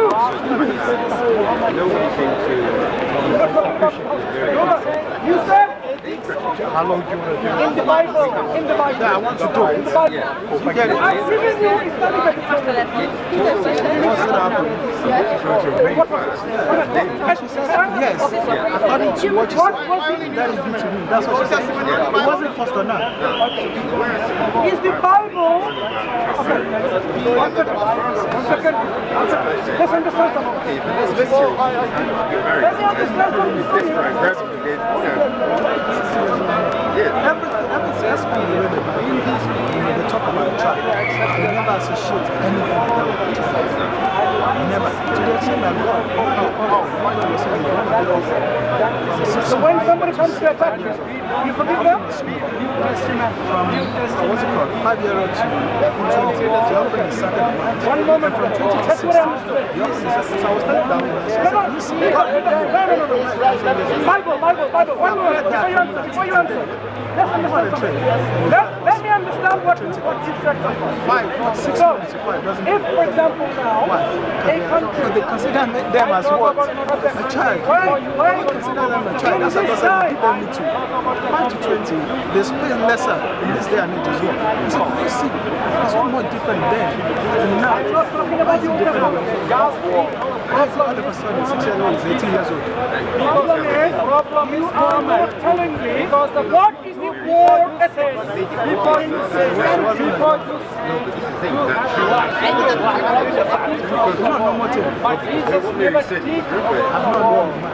Jesus never did that. How does she know that? Muhammad is such a terrorist.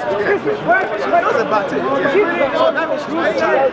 You said she was a child. How can she travel to her cousin's house? When she was pregnant. You were missing the spotlight.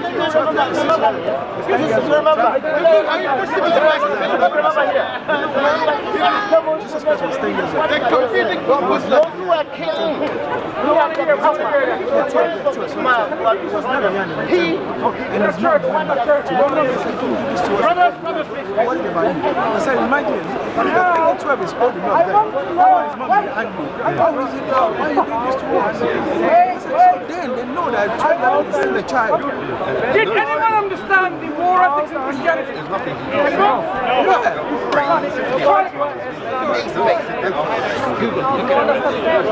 You get it? That's what I'm saying. That. So if you are saying this thing, if you read Bible, even if the Bible is not true, even if it's not word of God, but at least it was written there. Anybody that was reading it there, if they're calling someone that's 10 years old a child, they will say this is rubbish. If they are not a child,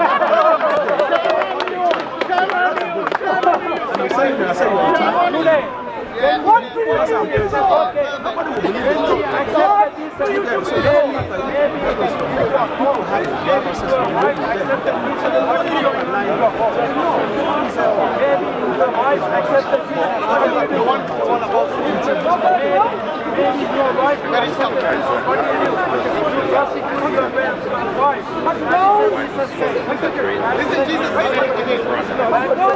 You just don't twist the word.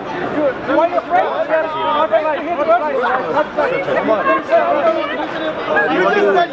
Just look for Santander bikes if you want.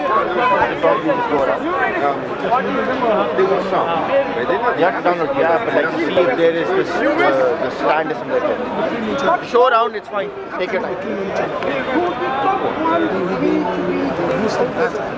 Bring them here and kill them! Who said that? Who said that?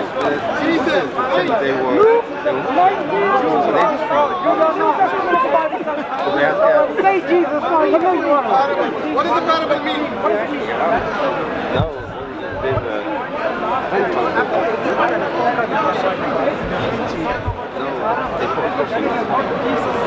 they have to point. Who's the king? Who's the king? Who's the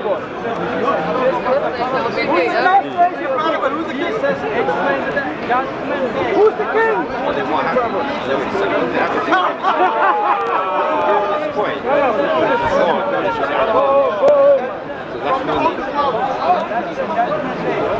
So now we've understood second word.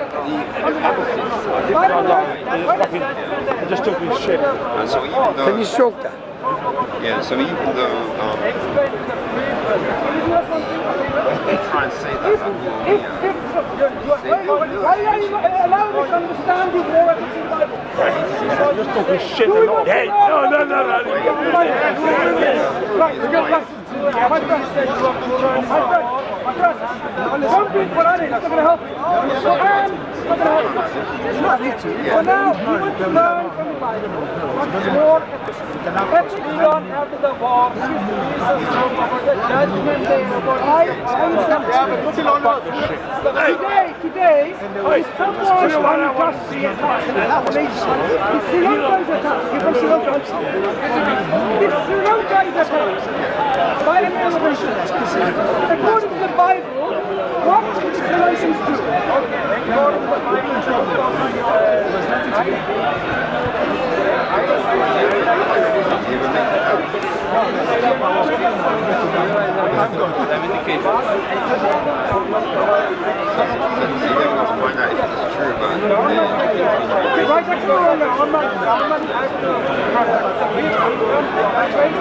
What does God say about it? Do you have any teaching from God? Do you have any teaching from God? What about the Sri Lankan Trinitarians? What about your God? Does your God give us new guidance?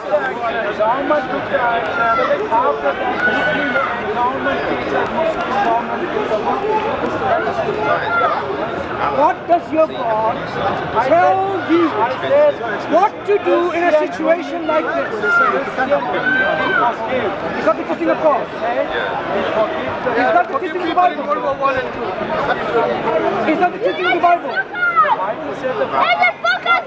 If someone comes to rape your daughter, you would say, let's forgive them. Okay, I see. You kill them. So you better get your Bible because I am Mr. I am in the flesh. Bible or are you going to I am Mr. flesh. I am Mr. human. Now are you going to be just? Are you going to be just? Are you going to be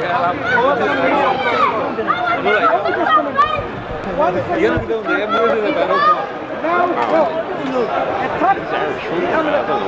that is the Old Testament. I already said. Is this from the same God? Wait, that is the Old Testament. Wait, that's from Jesus. If you believe in Jesus. From the beginning, I said, God can Can I read it? Can I read it? Can I read it? I already said. Okay. Did you hear it? What you said before? I already. He didn't hear it. So for you now, my brother, let me read it. I already. He didn't hear it. No, come brother. So I'm gonna now make you hear it. Wait. Now, war is not the end of life. I will. And totally destroy all the glory. Do not spare. Come on, listen. Do not spare. Excuse me. Don't let me go. Listen. Do not spare. Put to death men and women, children and cattle and sheep, camels and donkeys. Shut up, This was Jesus' commandment, right? What did the children donkeys do? What was the crime of the children? What was the crime of the children that your God commands to kill the baby? How was the crime of children when Allah said, when Allah told Noah to build an ark? Do you think the children are guilty or innocent? Do you think the children are innocent? Muhammad can marry the children. Muhammad can marry the children. Don't be triggered. Are these children innocent? Muhammad can marry got pregnant at 12. Do you want to put marriage or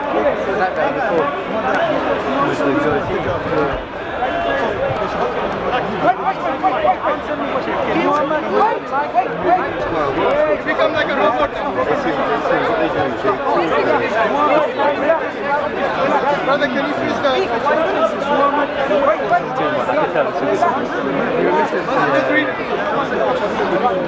Are you relaxed? Are you relaxed? I already said. I will answer. I already said you are today. Take a deep breath. Take a deep breath.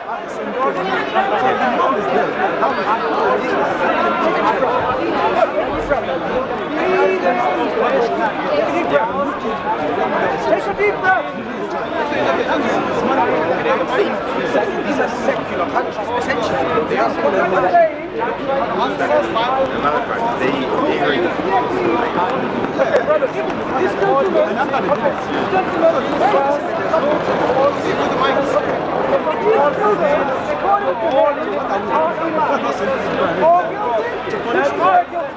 Every decent human being will know that children are innocent. Anyone who considers children to be guilty is a monster. Now, I will talk about some period. After Jesus' grace period. Period, you have to accept Jesus. That's why Jesus died for in the cross. Jesus, that's why he said, took your iniquities, your all problems. You have to be Savior at the cross. This is a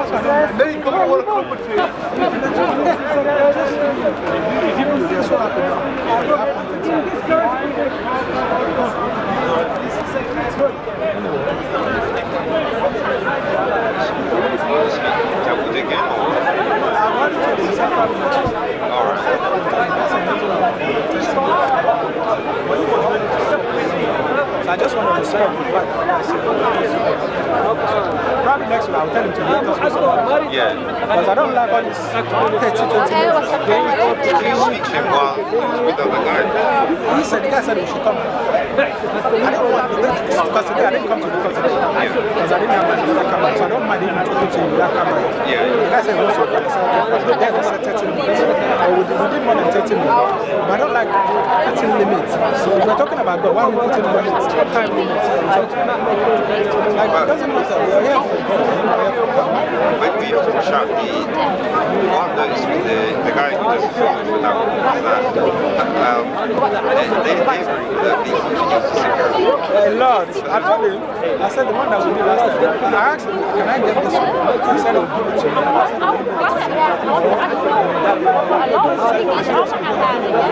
The one that we did last week.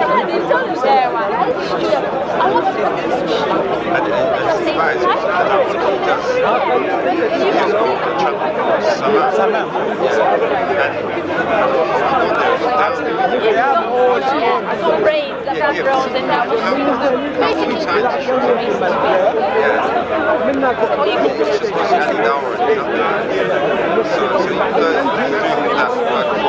They don't put it there. The reason is because sometimes slip up a lot. So they don't want to put it there. The one I did with Hamza on Stratford was bad. Hamza slip up a lot.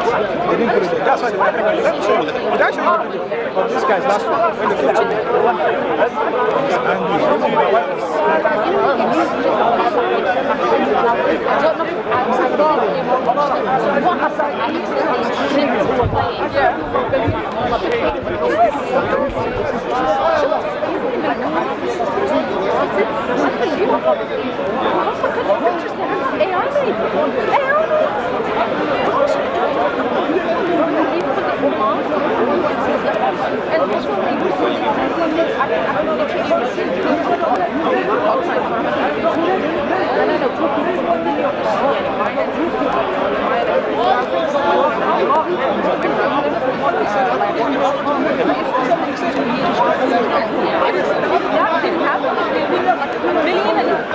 That's what they know by the way.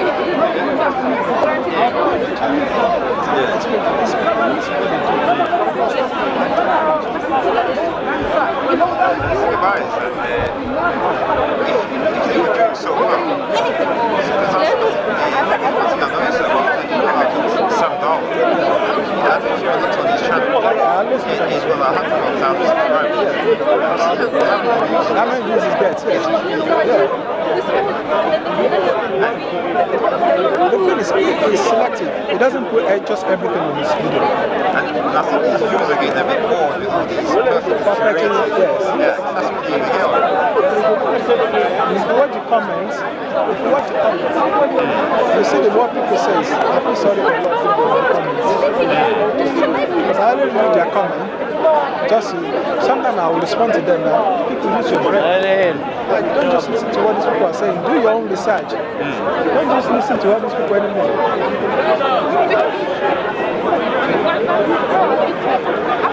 That's Shams. No, whenever you see his bodyguard, Shams. Because he's a bodyguard. Because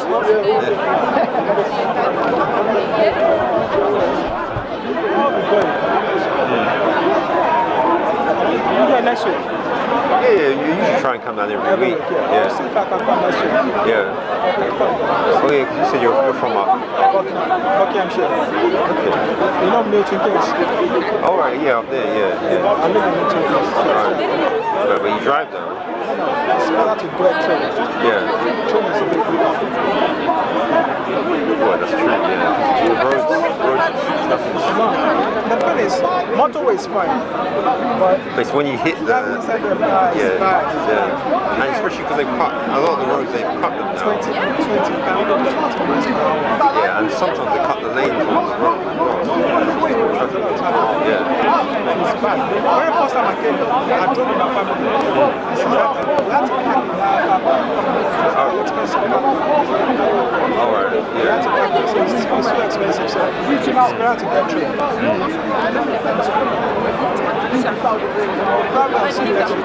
Alright. Yeah. بس يجي خليل ابسط وخليل شو يعمل؟ سكيورتي شو خلوني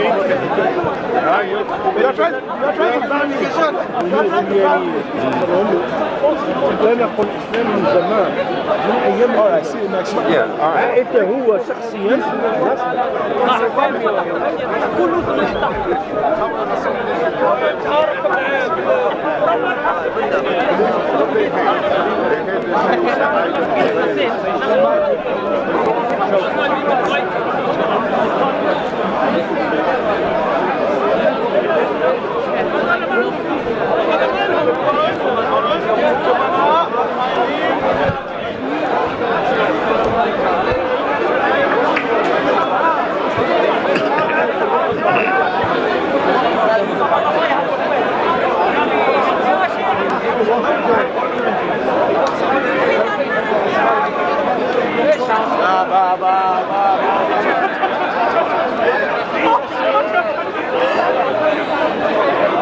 What they should do.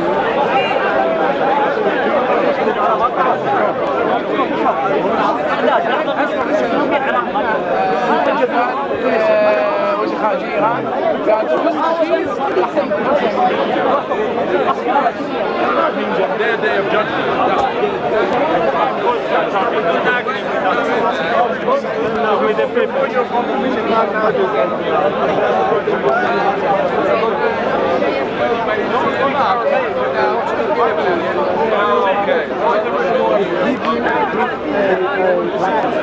people speak Latin? You don't hold on to those things. You speak English. Jesus spoke Aramaic. So you're telling me it's the translation from Aramaic to whatever?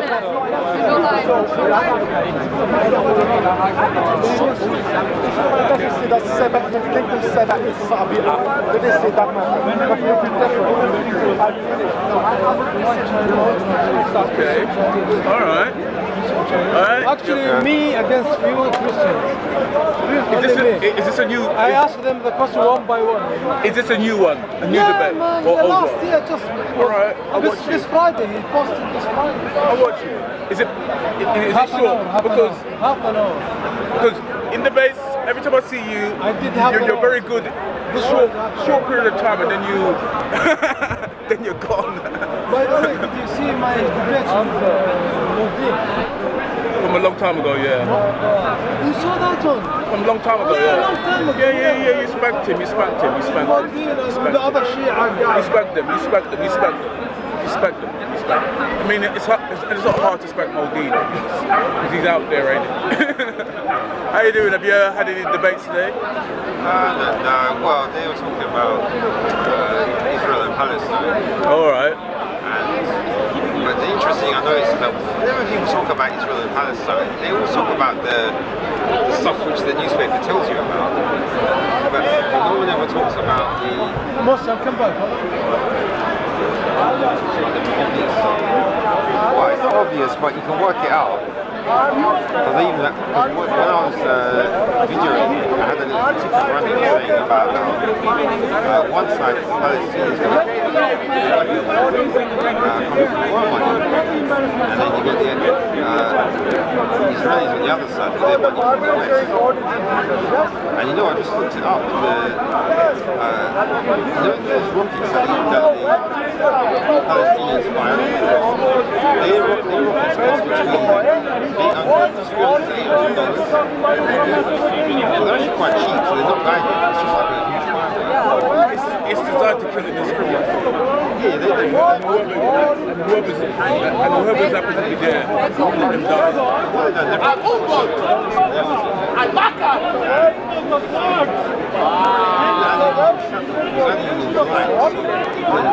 But the thing is, here's a term. They do that very well nowhere in and they've got tunnels, and they don't allow those people to go into those tunnels. All those people are getting killed above ground.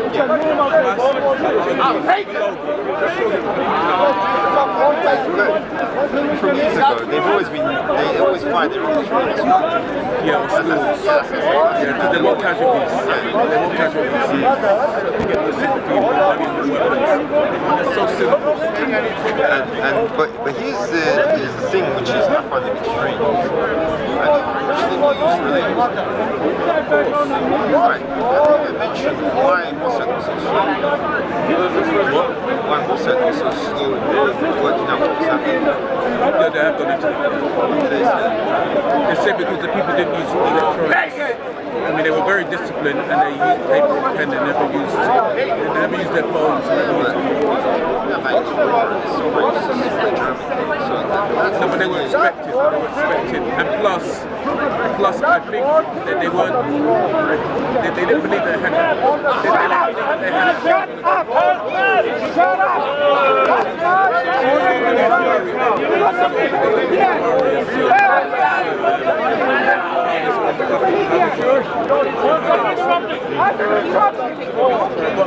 I don't believe it was I just believe that they were.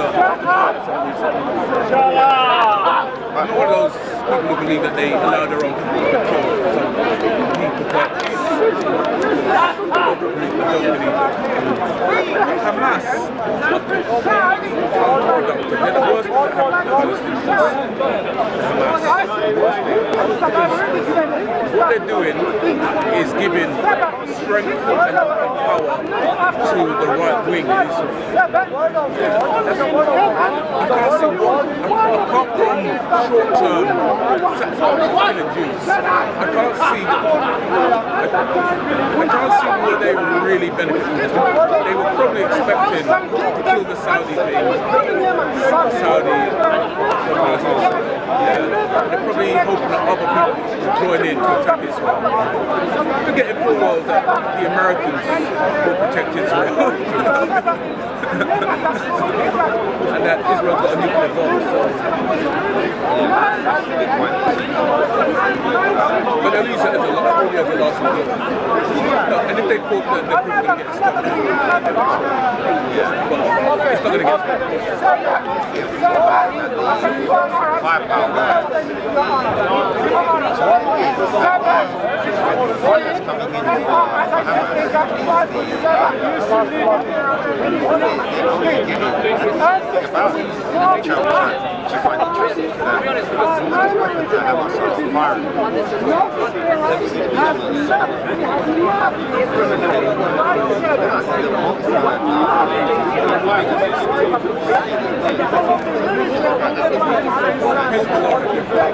then they'll probably hoping that they will start.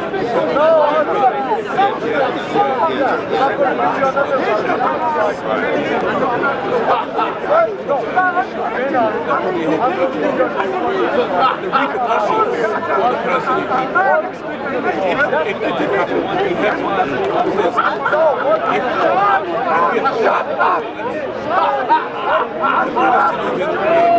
Israel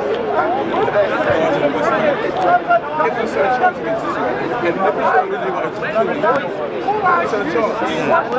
And if they didn't care about casualties, they would kill the war. Yeah, but this is the other problem, is the fact that you've got the one about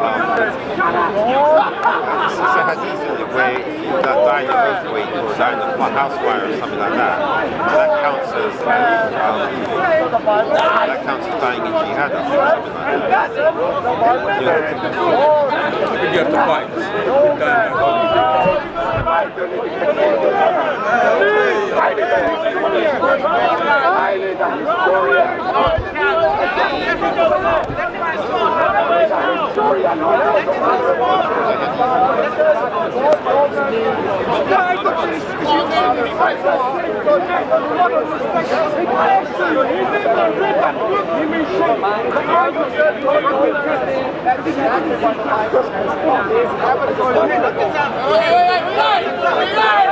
The thing about it though is that, the rockets that Hamas are firing are $3,000 to $8,000, sorry, $800. You know how much the Americans are charging the Israelis for their dome rockets? $50,000. Of course the Americans subsidize the Israelis, but not for the rockets, not for the Iron Dome. No, but see what it is. So what's the point you're making? Oh, that they can say that the people, if they use that excuse about people dying in the house fire, in a war, then they can say that they're dying in people. Is anything happening?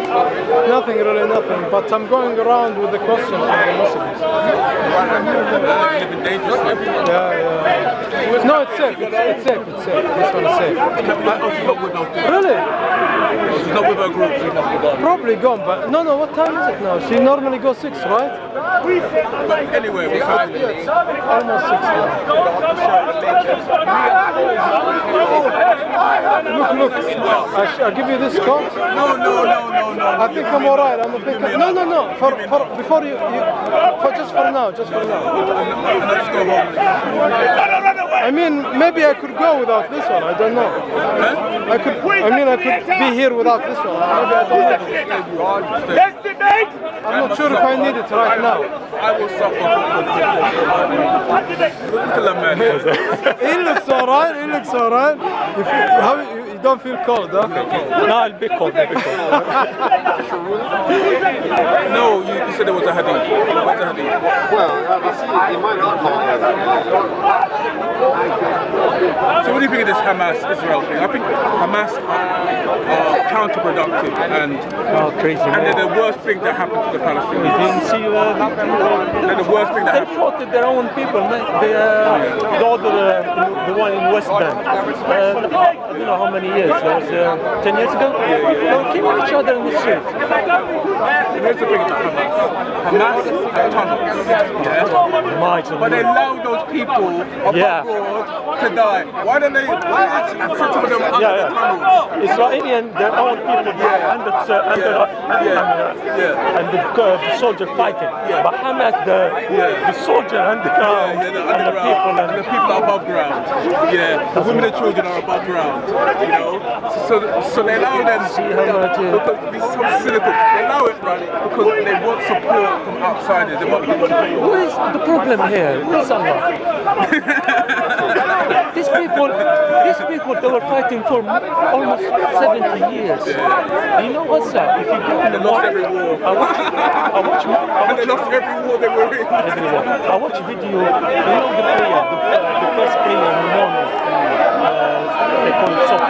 Most of the mosque, I used to go to mosque. Only 5 people inside. The imam and something like 5-6 people. In Gaza, it's full. The mosque is full. That's the hardest one. The hardest prayer in the morning because it's quite early in the morning. Sometimes it's 4 o'clock in the morning in summer. I'm sitting here. You found like 5-10 people behind the imam. In Friday it's full. In Gaza, if you watch the videos, the mosque is full.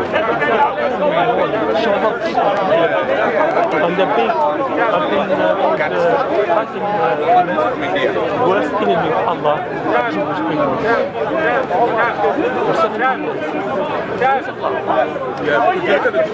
How are the Jews looking? You look at the Jews, they have beaches, nice houses, they got everything. And then you look at the Palestinians, they ain't got clean water.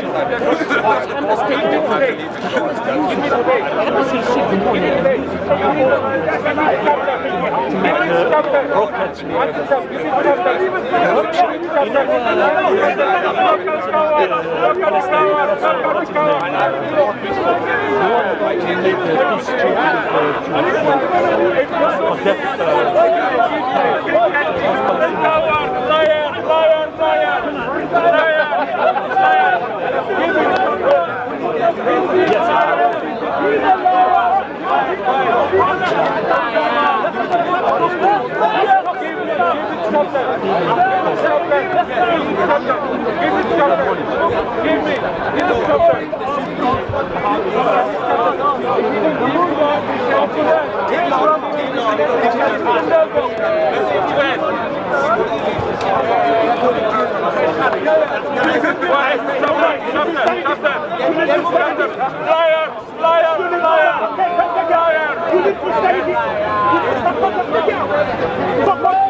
Because I had some problem with aggression and stuff like that.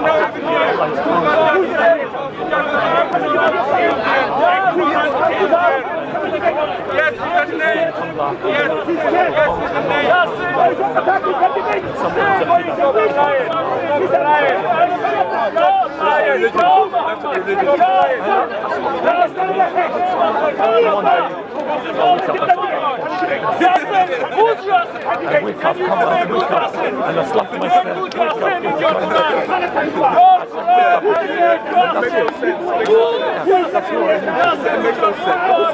So imagine, I wasn't praying, imagine people praying,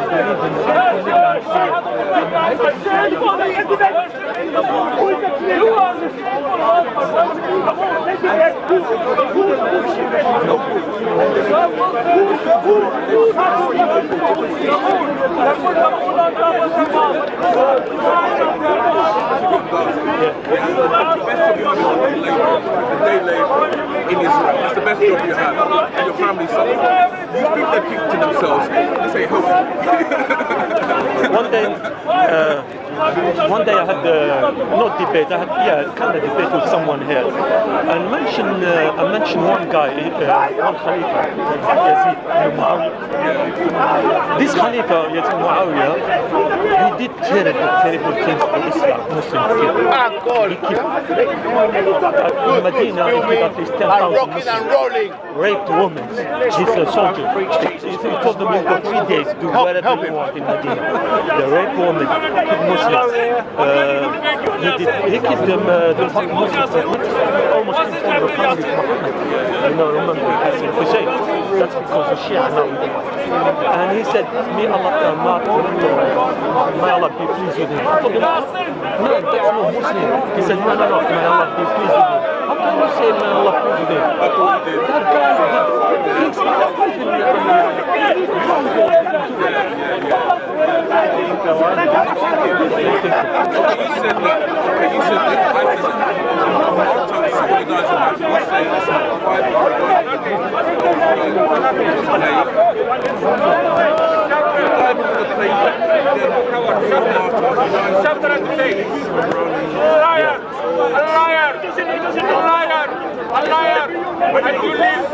you martyr, if you're Muslim, so it doesn't matter if you're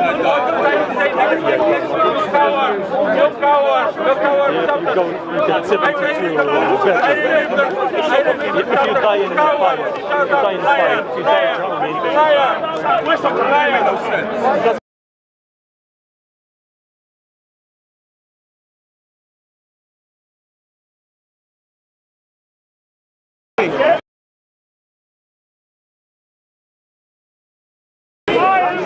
I think that's the way Muhammad was or wasn't Muhammad probably come up to him. I think probably Muhammad didn't say it. Just to find excuse for, this Khalifa was taking all the money, living like his best life, and the rest Muslims living miserable life. So they told him if you die, drown or in a fire or whatever, you go to heaven and you get 72 virgins. So they said, we keep living like that.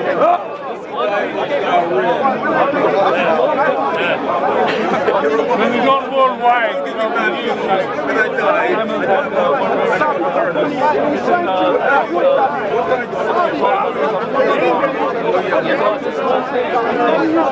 I want to bring this out because this is the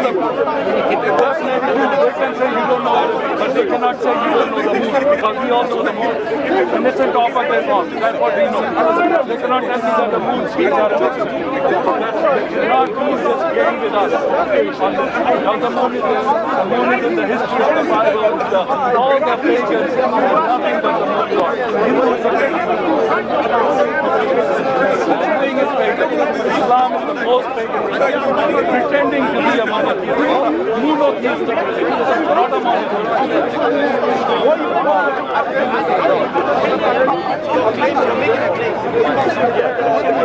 That's exactly what happened during this hadith. That wasn't Muhammad who said it, it was happened after with last time people are poor people, like living miserable life.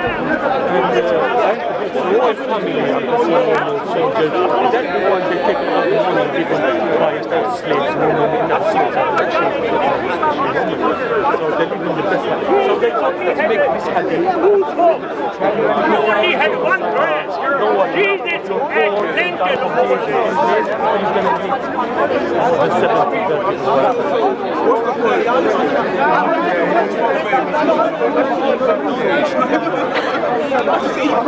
no, don't kill yourself. It's haram. Don't kill yourself. There's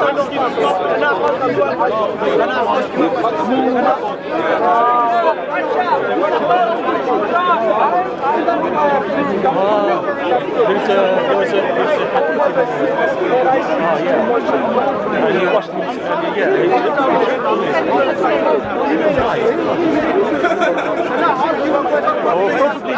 probably.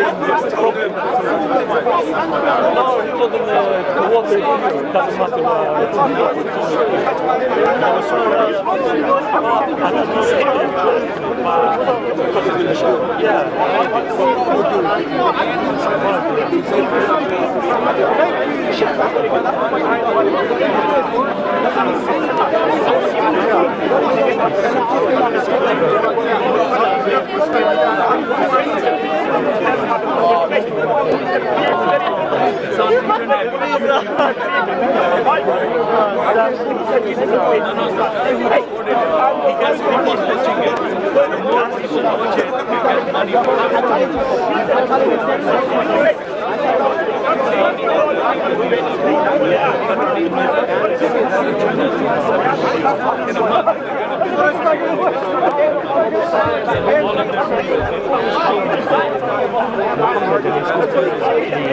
Wearing white,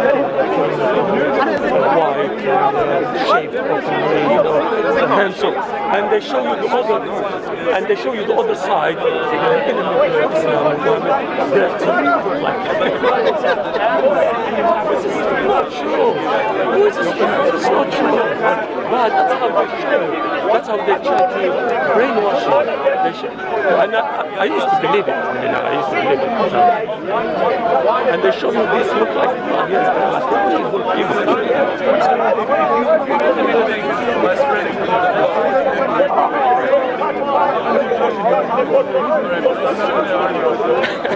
there's a guy. He said, in Islam, not clean yourself before you pray. It's like books sometimes is like that about just the subject. You told them, you see that book, and he brought a soap. That soap is that's sweet.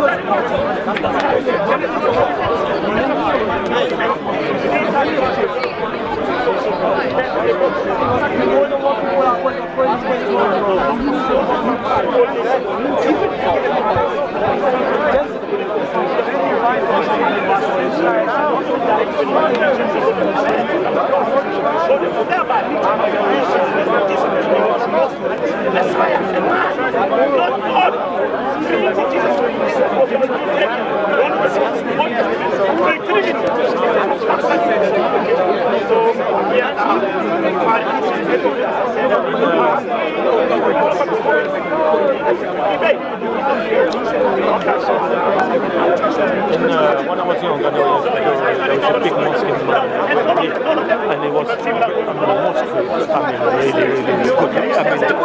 good. Really good. But when you go to when you do the wudu and you clean yourself, it's disgusting. The smell coming after the toilets. Sometimes, and I try to do wudu, I stop it and I go back home to do it. It's so disgusting. I say, that's not the people coming here and doing the things. But they don't give a shit about it. And sometimes the smell is so bad. That's in the mosque. Even you are an experience.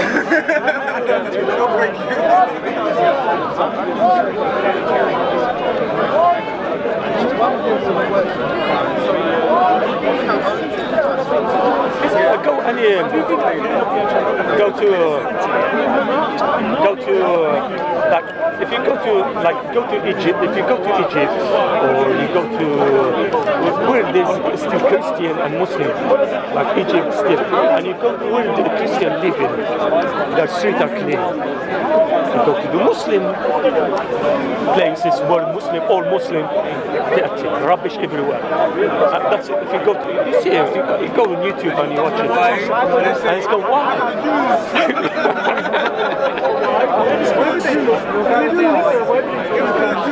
That's against Islam. Yeah, Islam's not everything. Do you know?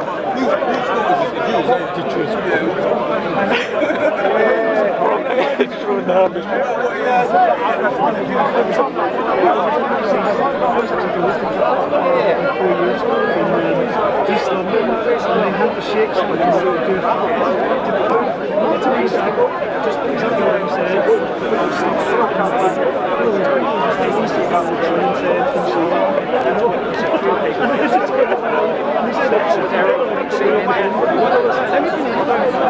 You see, I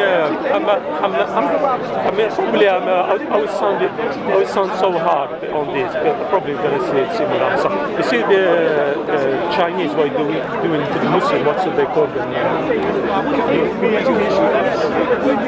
Probably are going to sound hard, but honestly, that's the only way to do it. Sorry.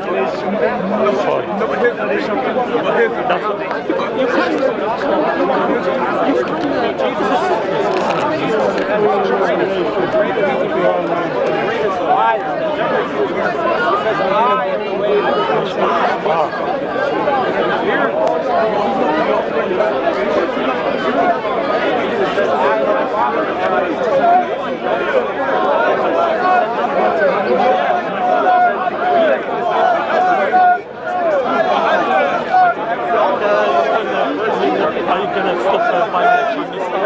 You're going to go to China. Everything Chinese. Deal with it. Yeah, so deal with it, right?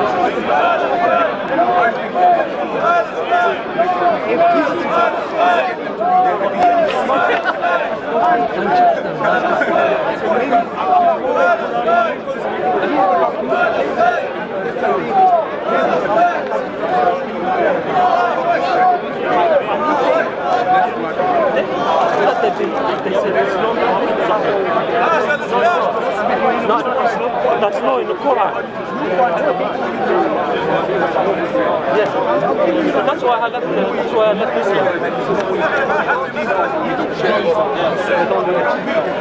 You go to school, they're lying. They come on TV and they say, no. The hadith doesn't say like that. It says something else. And the hadith is like that. It take you a few seconds to read it, and he give you a speech of 1 hour explaining the hadith. Mate, the hadith is so clear, man. Long.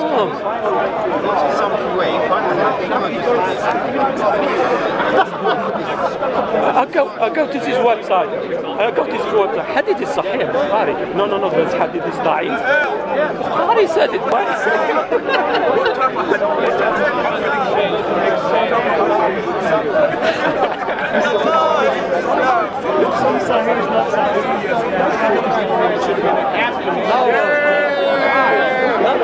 if you go to this website, Fatwa website, and Muslims all over the world, they're asking questions. They go to this website and you ask questions, you put questions. But did Muhammad do that? And the scholar, this Muslim like this, they come, no, this coming back. And he said, from Sahih Bukhari, and you mentioned hadith. No, Bukhari said it's da'if, and you mentioned da'if. And you go to the Bukhari, you take the book of Bukhari. Bukhari didn't mention anything like that. He just mentioned hadith. He didn't say da'if or whatever. But in the website, they said, no, Bukhari said is mursal, this hadith mursal. What does it mean? It's in the chain of narration, there's someone missing. So what? But the all trustworthy, the rest.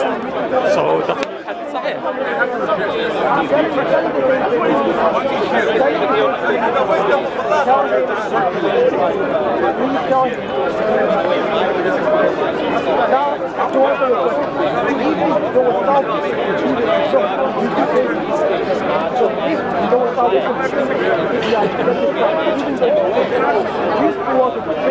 I think that's so many wives, so we get confused. Sexual. It was for 6 months, something like that.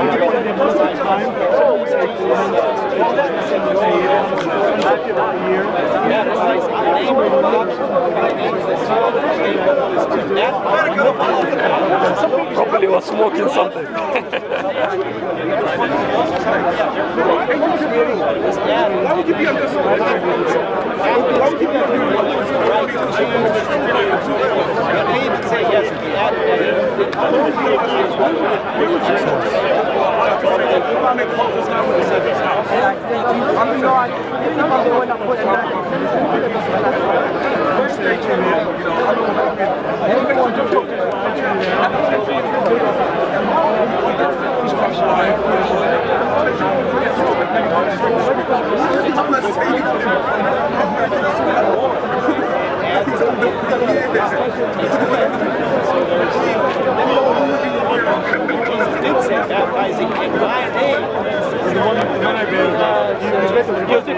You're different, you read about it, but if you're born as a Muslim since you're a child and they lie to you, until you don't have time to read.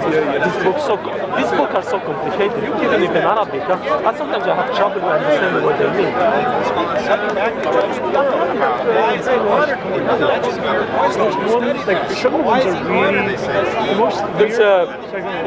There's I was reading in Ibn Kathir, Quran. So it says a hadith of magic against the Prophet.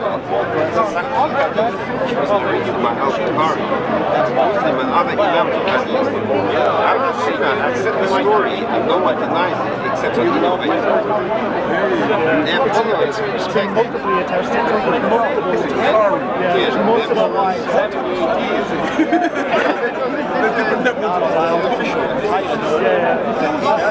only difference in the time period is like a fixed time period.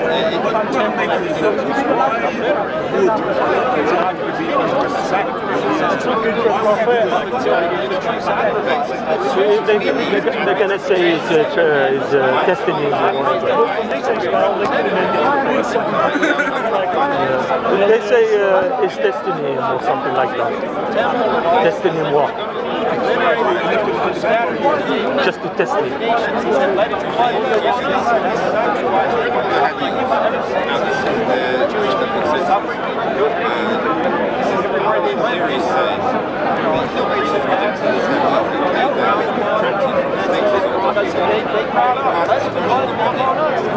In one way, God is going to again, they're going to wake up. Very stupid. Not as a nation. The nation of Israel, very probably the leaders, but the common people. That's what makes up a nation. The people is in it. That these people are going to wake up and truthfully understand that Jesus was their Messiah. They crucified. That's what the Bible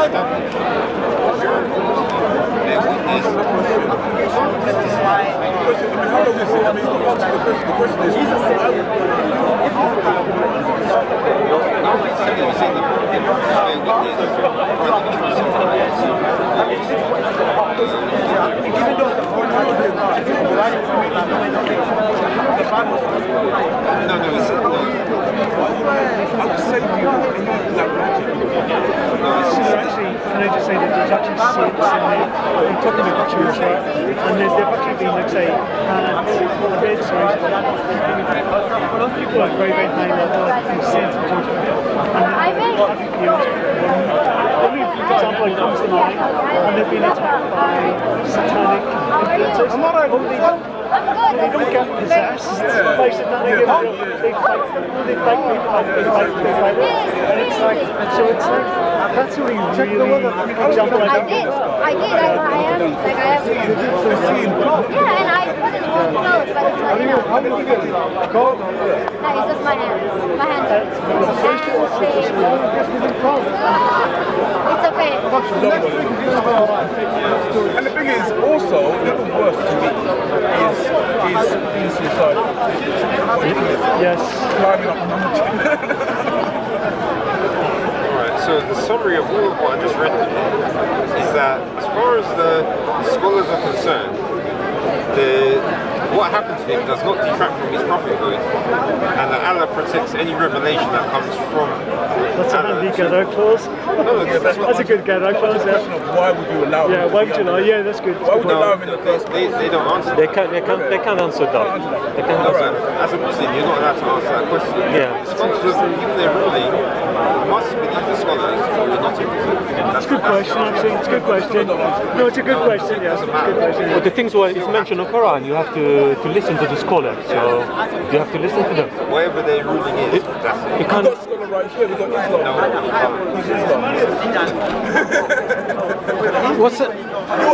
What's the question? This guy has too many questions. So we're going, You know what Muslims say? They said if Allah throws us in hellfire, we're not going to worship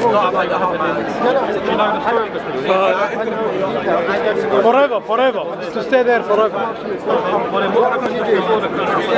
I said to them, if he's going to throw you in hellfire and tell you to stay there forever, what you're going to do? They said, well, it's not God, is it? Which means no, we're not going to believe it.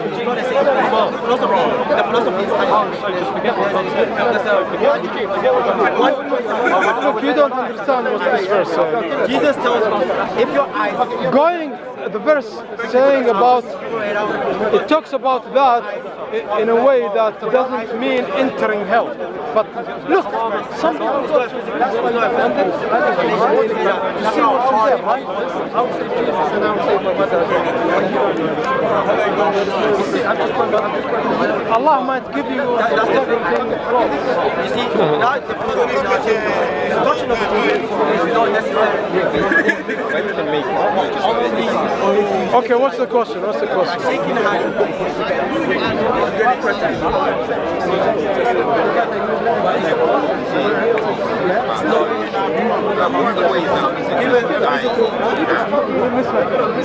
Wait, jihad is fighting. Alright, in what ways can they be martyrdom? Yeah. Ways that Muslim can be a martyr. Well, if you fight for Islam, if you defend the Islamic religion, if you fight to spread Islam, if you fight to defend Muslim land against non-Muslims, you know, that's jihad, you know, and you will be martyr if you die. But psychology,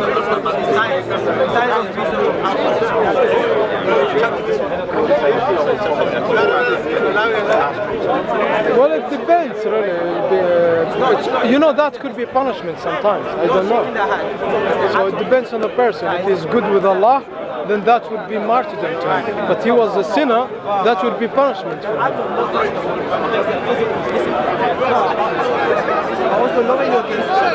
So obviously the Prophet was talking about good Muslims. He wasn't talking about sinner Muslims. I remember now.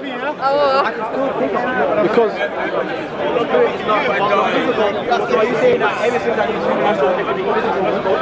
like I said, it depends. If Allah is already pleased with you, He will consider that, He will give you martyrdom for that. But if He is already angry with you, that would be punishment for you. let him sweat in my competition. Whether he is the last time on this. Honestly, yeah, Allah said, ask the people who do dhikr if you don't know. Sorry? Yes, you know why? Because this is just a fact of reality of what happened. Some Muslims, they're too busy to learn anything. They have jobs, they look after family.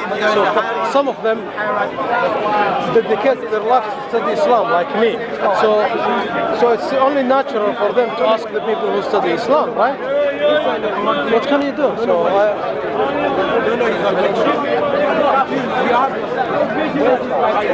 if I have the time for that. Allah. Just have it. Yeah, they said no. None of them said yes. When Shia said to me then, I said to him, what do you think if Allah for you to help and put Fir'aun and you know Muawiyah, put Muawiyah in Jannah. They said, what kind of God is that?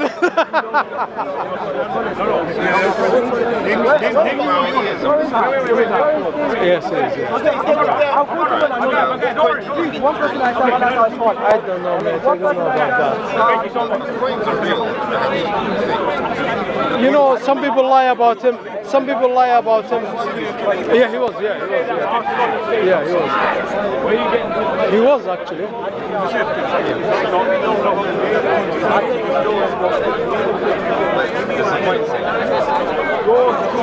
History said.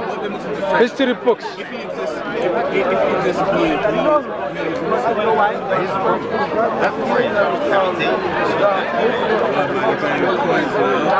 The question is, if he's going to stone, he is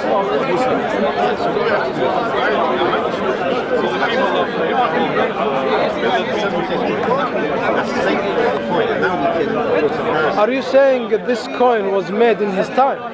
What does it say? His picture or what? His name? He's got his name or what? Yeah. Check the weather.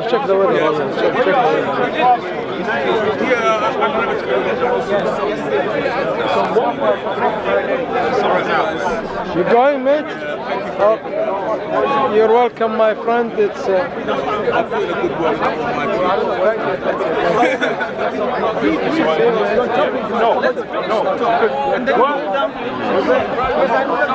Now you're jumping because you want to go to the Trinity. Let's talk about scholarship. We want to talk about Trinity.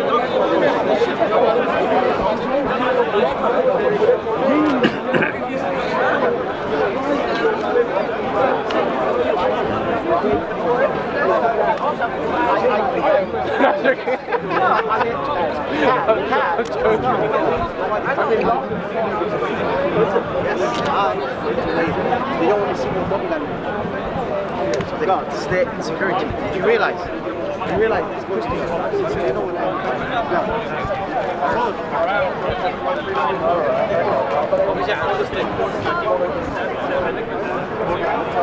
Any political brainiac.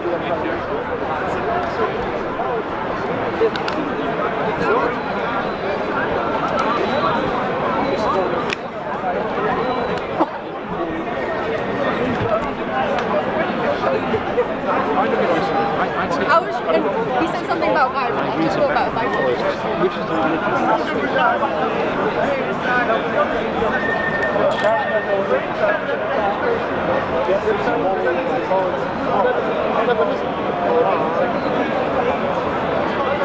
So when you now go to the Quran, you either become a Muslim, jizya, and so now if you compare that to the conditions for following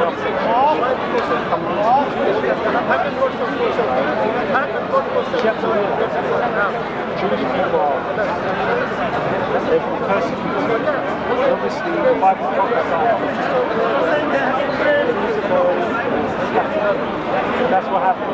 But it's only, once again, another prophecy as we see in Scripture. But actually only one day. That's a prophecy. It happened. So it's an actual miracle that actually happened. We go have this on step. But now, back to the point about the issues of also he said it was a miracle. There's a miracle there.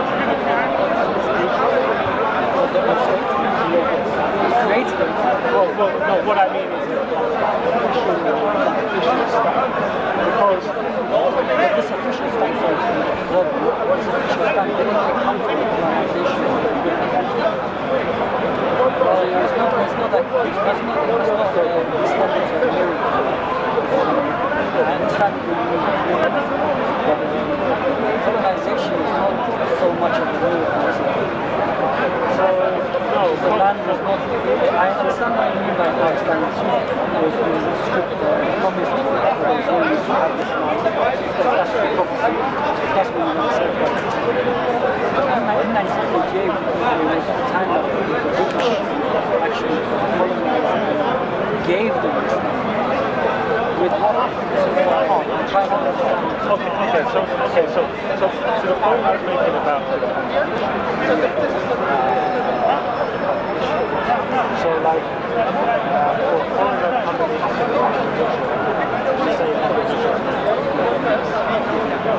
same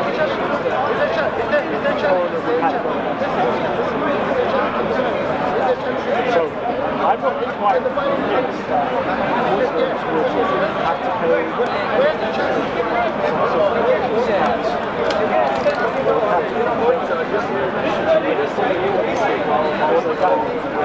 I don't think those conditions are imposed. Those conditions are imposed. No, that's fine. I'm going to do a separate talk. On the mat, the other one. Hold on, I need to get ready. I don't want to take up too much. And then I'm done because I'm going to say 5 minutes after this. I'm just saying. Yeah,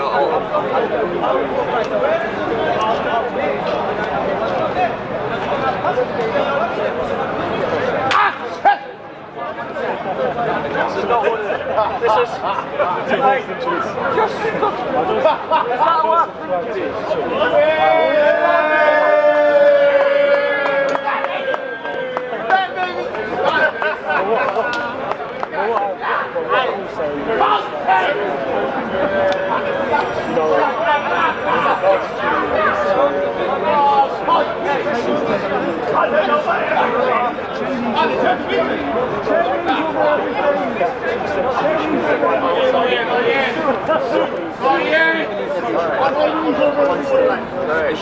So I just want to say, are you filming? I just want to say that the second best channel in Speaker's Corner is back.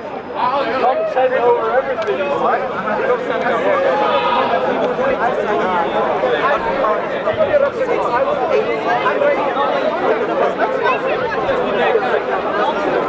That's great.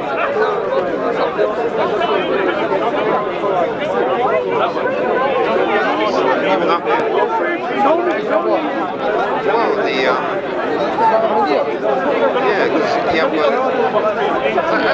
because you have actually you have Ahmad guy, what he wrote. So you got all the writings, and it's like on paper. One person at a time. But do you have to go and kiss the stone?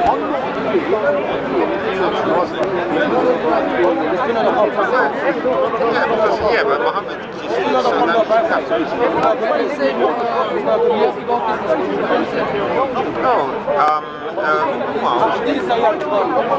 Yeah, it was fun. No,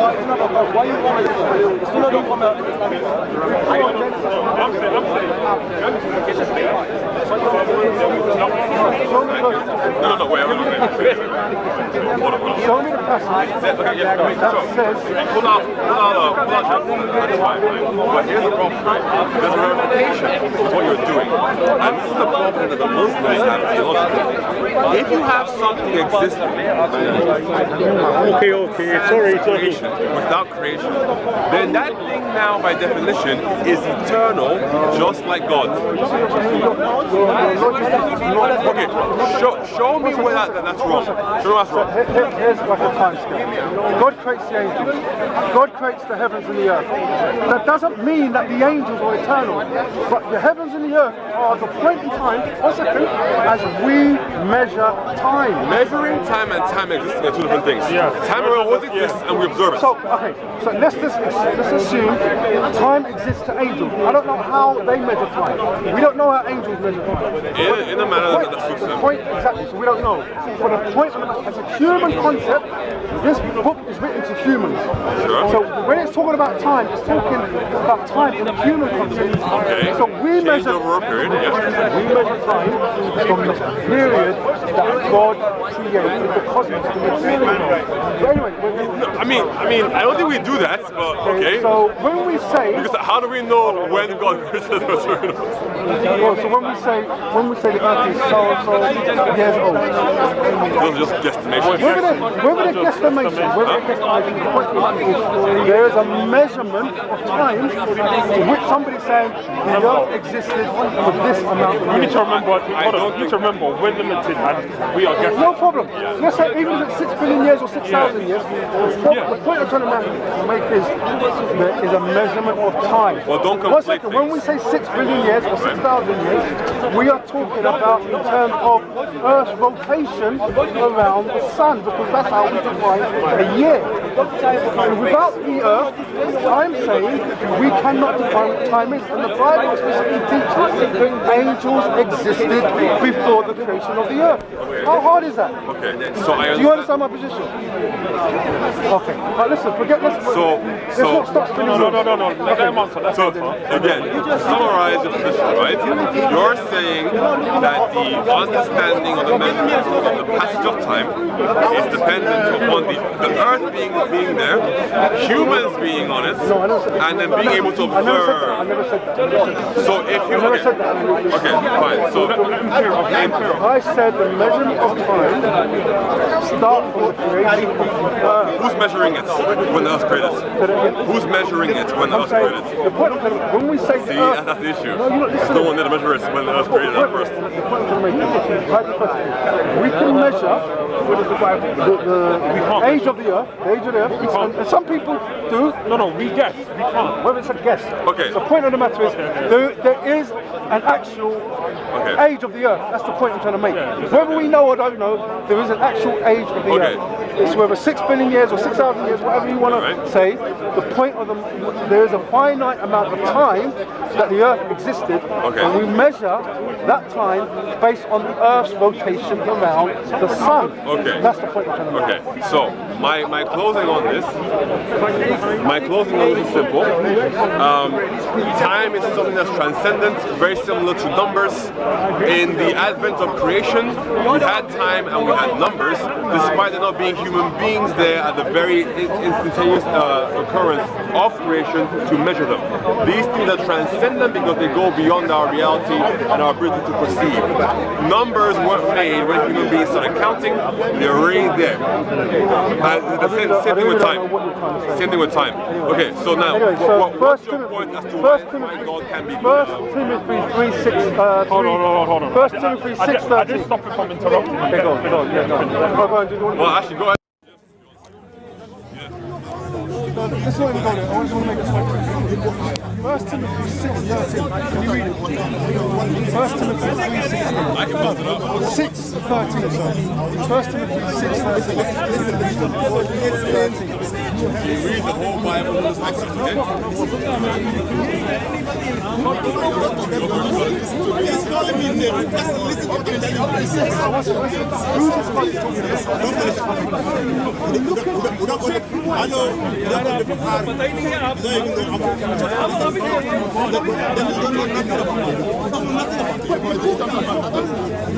listen, he claims the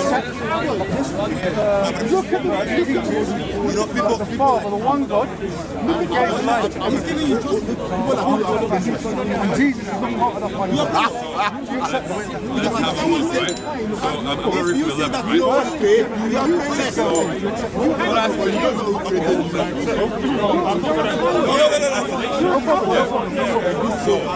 let's have a look, right? So that's for you. But that's for you, oh man of God. Flee these things, pursue righteousness, Godhead, fight the good fight of faith. Take about which is made the good confession in the presence of many people. Their bullshit makes sense. It doesn't make sense. To all things. And of Jesus Christ, who in his testimony, made the good confession to keep the commandments unstained and free until the appearing of our Lord Jesus Christ, which he will display upon his right.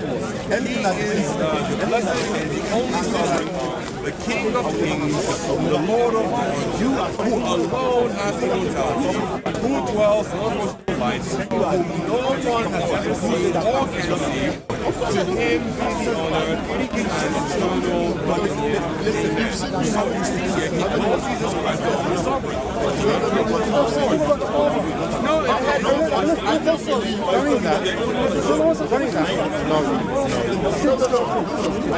Sorry. I still believe.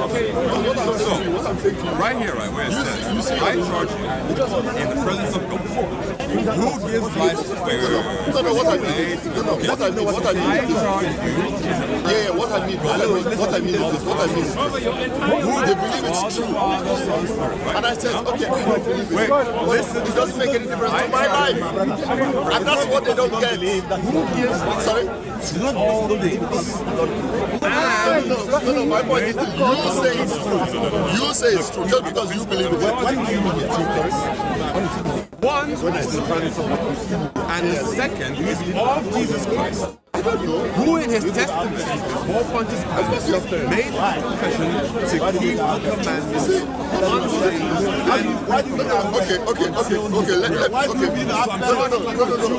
and one is of God. Listen, and one each time you come here, this is what the game they play. What I'm saying to you is this.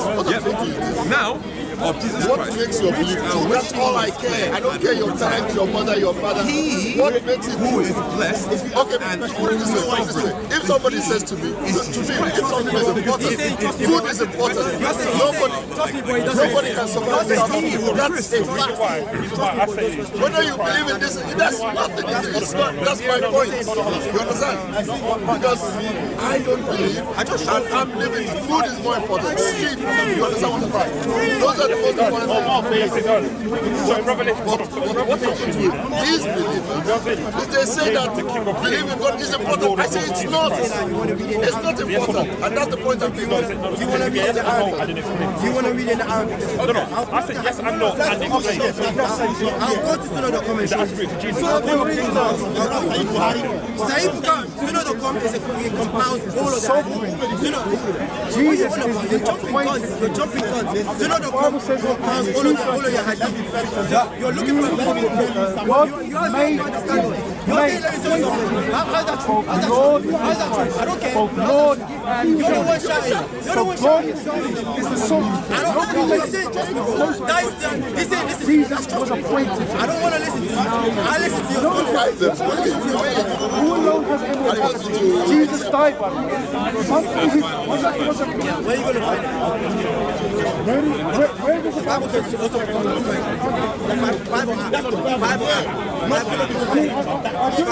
Quran app is right there. So now I am showing you the same technology. He's making a distinction.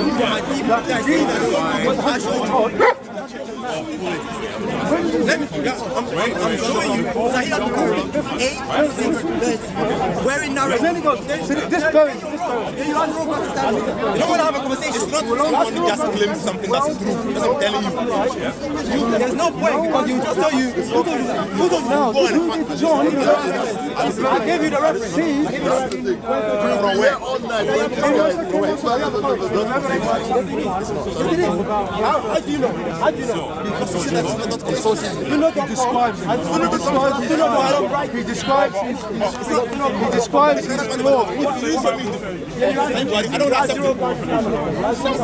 don't accept it. If you see it, give me the book, my brother. That's the point. Give me the book. He says no one has. He says who no one has ever seen or can see. Did John see Jesus? What did he say? Exactly. What did he say? He dwells in unapproachable light that no one has ever seen in life. Who is relative to the person. Light is not a human. You said something about that. Human is referring to a person. It's a relative. Yeah, the person who is looking. The person who's looking. They're kind of human to this person. What does that have to do with anything? You should go home. Yes, exactly. No one has seen. Why you can lock do your parents like this? Do your parents like Who has not seen a control like that? No. Who no one has seen. Who is this who? Okay, cool. No one has seen. Everybody in existence. Who is this who? You should not be a preacher. Who is this You should not be a preacher because you are get it.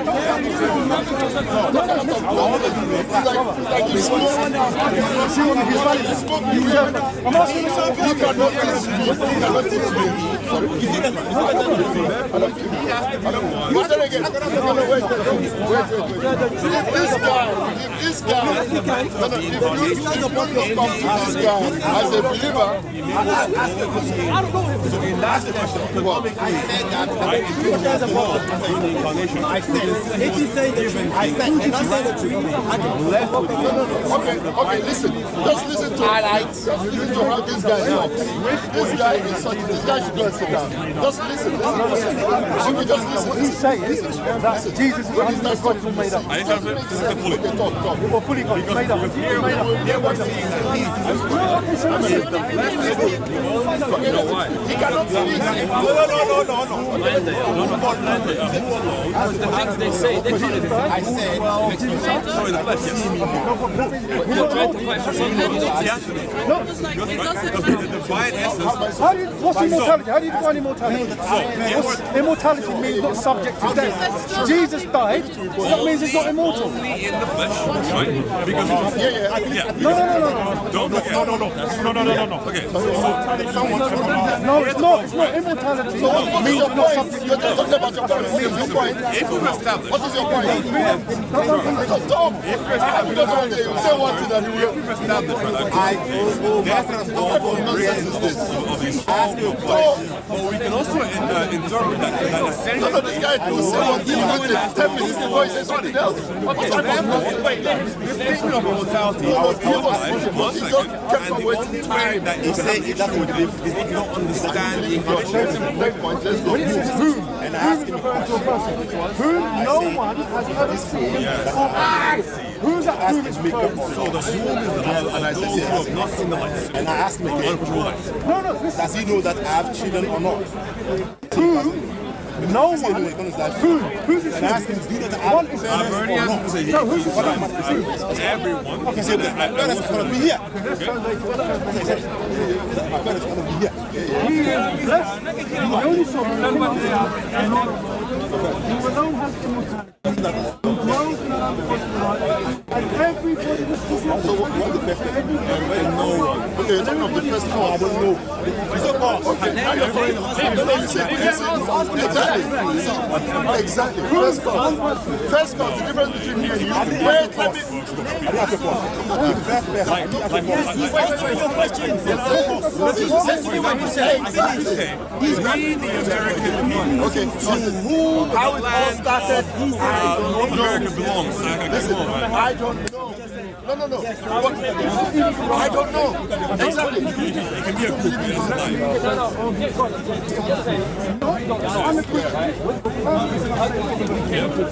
Exactly. Have you ever heard of the Big Bang? Sorry? Nobody made the Big Bang. Big Bang is good. Okay, wait, let me say something. No, the light is the whole, but it's the people who never seen. Forget emotions. No. Logical. Just let's follow this line. Logical. Because if we get emotional, guys, okay, cool. I said to you, I don't know. I said, this guy is lost, man. No, look. We have this possibility. I'm not writing my word. Possibility. Right? Anybody that's watching this, astronomy, this is what they discover. You're more intelligent than us. So at one point, that makes a lot of sense to me. Then when you say, when somebody says God, right? You know the thing they say, God wants us. I said, what the fuck? God told me, they personalized God. That is. Who was referring to Jesus? Nobody had the personalization. And then when he uses another who, you can point to someone else. It says, who no one, everyone, but no one has ever seen or can see. Okay, so let's read it again. It says, I don't want to like. He will display the proper. Remember, this camera is a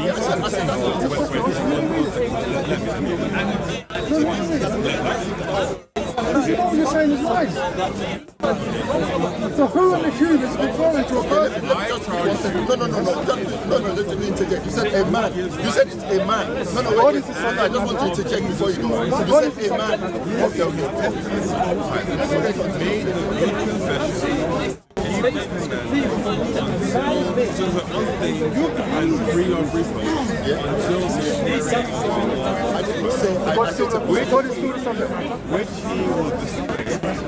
Okay, first of all, you know what science is? Right? Science, what is science? In simple terms, what is science?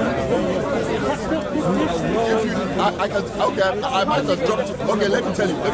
Science is the quest for knowledge. The quest for knowledge, to understand what is. To understand what is. Okay, No problem. No, there's some facts. There are some facts. The last thing is that they don't say my theory. They don't say my theory. Gravity is not my theory. Gravity is a fact. No, he hasn't got a point. Listen. No. I didn't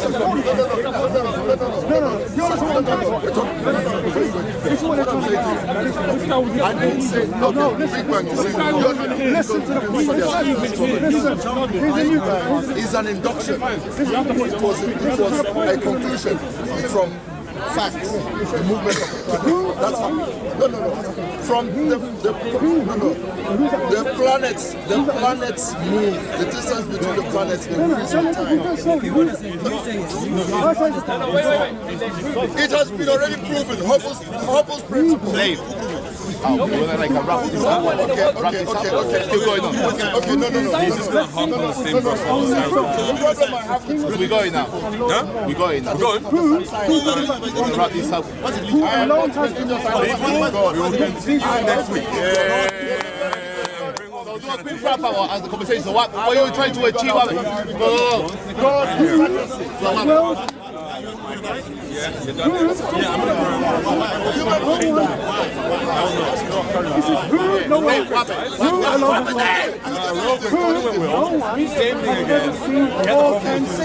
That's talking about the same person. And he's going over verses that he's simply standing in the middle. So right now we're studying on 1 Timothy 6:13. He's trying to say he who alone is sovereign.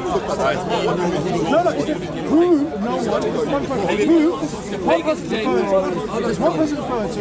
He said this who no one has ever seen or can see. Who's this who that no one has ever seen or can see? So who is this who? Before okay, so you're saying it's true. Jesus Christ, okay, you're saying was giving him the title. But then he's saying this. You asked me a question. He's saying he and who that was spoken of more high is expressing Jesus and his titles and what he does. But then it tells you whom no one. That means this whom that no one is, that these are this is the equivalent. That no one has ever seen. Seen who? It's Jesus. Well, seen Jesus in his full glory. So you're just fooling yourself. So you're saying this whom, 1 second, this whom that no one has seen is talking about Jesus, right? No, not the whom. The same way David said. No, 1 second. Okay, so listen. It's talking about a subject. Yeah? Do we all agree with that? Yes. A subject. Yeah, okay. It's talking about one subject. It's saying he. One second, please. He is talking about one person. Yes, do you agree with that? He who. Yes, it's singular. He who. Okay, singular. Okay. So it's talking about one subject. It is what it is. Agreed? Agreed? Yeah. That's like. He who is the blessed and only sovereign, the King of Kings and Lord of Lords, who is still this singular person. No. That's the breakage because there's a comma. Who alone has immortality? Jesus Christ has immortality. But when he says that whom no one has seen. 1 second. Who alone has immortality? It's still talking about that one person. Jesus. Yes? Do you agree? Yeah. Yes, you agree, yeah? Yeah. Okay. Who dwells in unapproachable light? It's still talking about that one person, yes? Yes, do you agree? Whom no one has seen. It's still talking about this one person, yes? Do you agree? Forget that. I'm talking to you. Forget that. I'm talking. Be honest with yourself. Be honest, because these guys. Hold on to the same consensus. No, because you're just use your own brain. Let's talk about light, though. Whom? No, it's not talking about light. Whom is talking about, it's a relative pronoun. Cool. It's talking about. Hold on. I've got a question here. Oh, this guy. This is Israel and Palestine. Okay. Don't run quick. Hold on.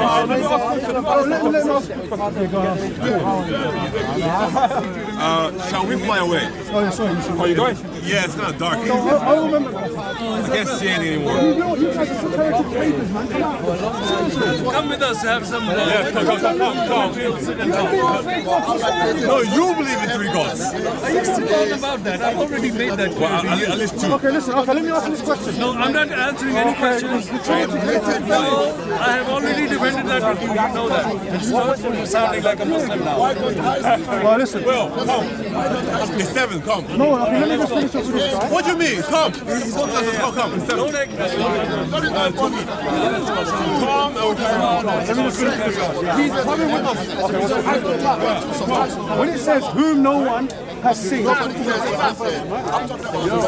This person. There's one person. No one has seen this person or can see. Do you agree with that? Yeah. Do you agree Jesus was seen on the Basically, I'm walking there with him. I see you in the back. I don't know where you guys are.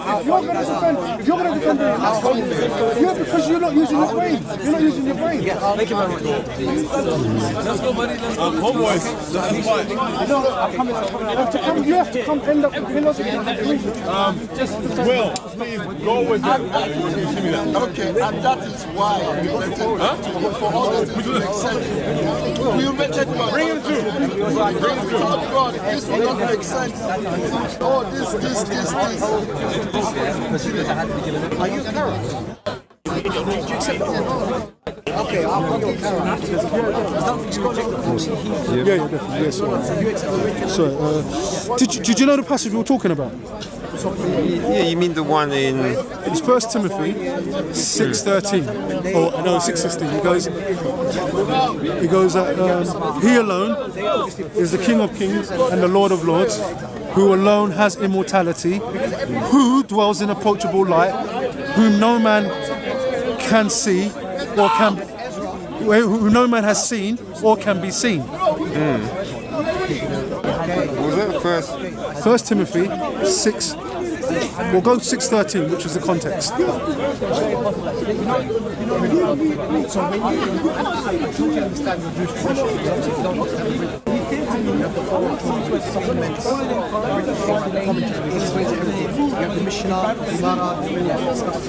Now, my question to you is, I was trying to ask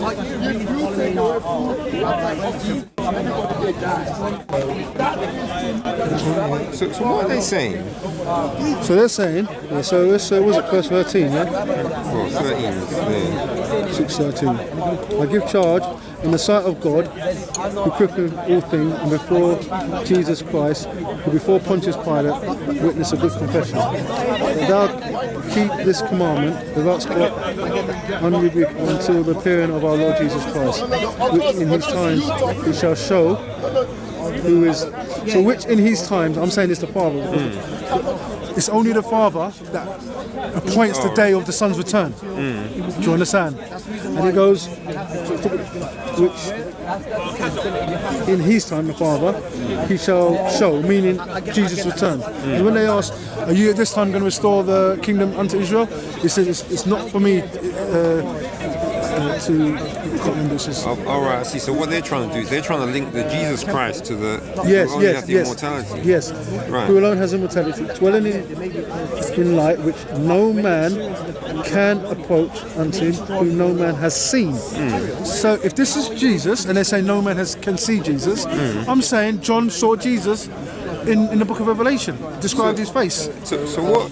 And I'm saying this is talking about the Father, but they're saying this is about Jesus. Well, one of them was trying to say who was the people. Yeah. Then he was trying to, because he's twisting it and all of that and stuff like that, which just doesn't make sense. The Hume is talking about that one person. Oh no, I think it's this whom no man, nor can see whom the honor and power. Oh, but here the problem is these two whoms are different though. Because this one is oh no, sorry, no, you're right. No, so this whom, is talking about the one you can't see. Yes, exactly. Yeah. It's still referring to this one person, this one subject. But anyway, with this one, they got one big problem. You know, the form that the Father is the one who dwells in unapproachable light. Yeah, of course. But here's the thing: when Jesus returns, is that his final form, or do they say he's got another form? These guys, man, trust me, these guys are just... I don't know, these guys are just something else. And that is talking about the Father, but they're trying to say it's talking about Jesus. But then when I said, okay, we're talking about Jesus, and I tried to get them whom no one has seen or can see, they're trying to say, oh, well, no, that's not talking about the one person anymore. It's talking about loads of people. Like, I don't understand what they're trying to say. I don't get that. Because the whom is just talking about the one you can't see. Yeah, exactly, yes, exactly. Yeah. Which is just it's blatant, but they've got to try and twist the scripture because it knows it just distorts and dispels everything they believe. Yeah. These guys are something else anyway. Said that to me, said that. This guy as well. Huh? Want to ask him some questions? Oh, yeah.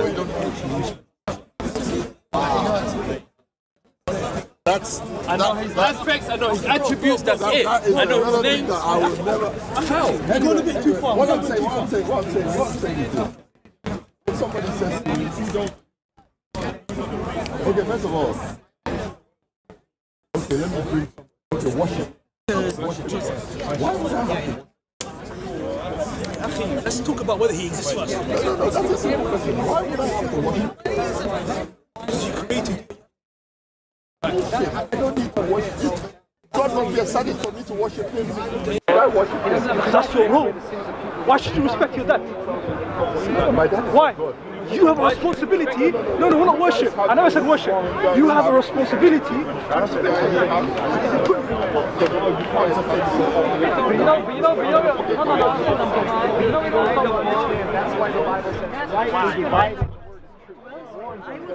Rightly divide the word of truth. You're not rightly dividing the truth. God is the first place. God cannot die, and Jesus died. I would recommend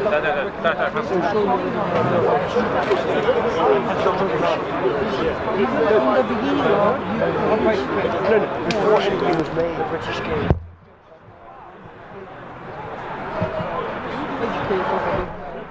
Yes, so God created everything like the Bible itself tells us that holy men.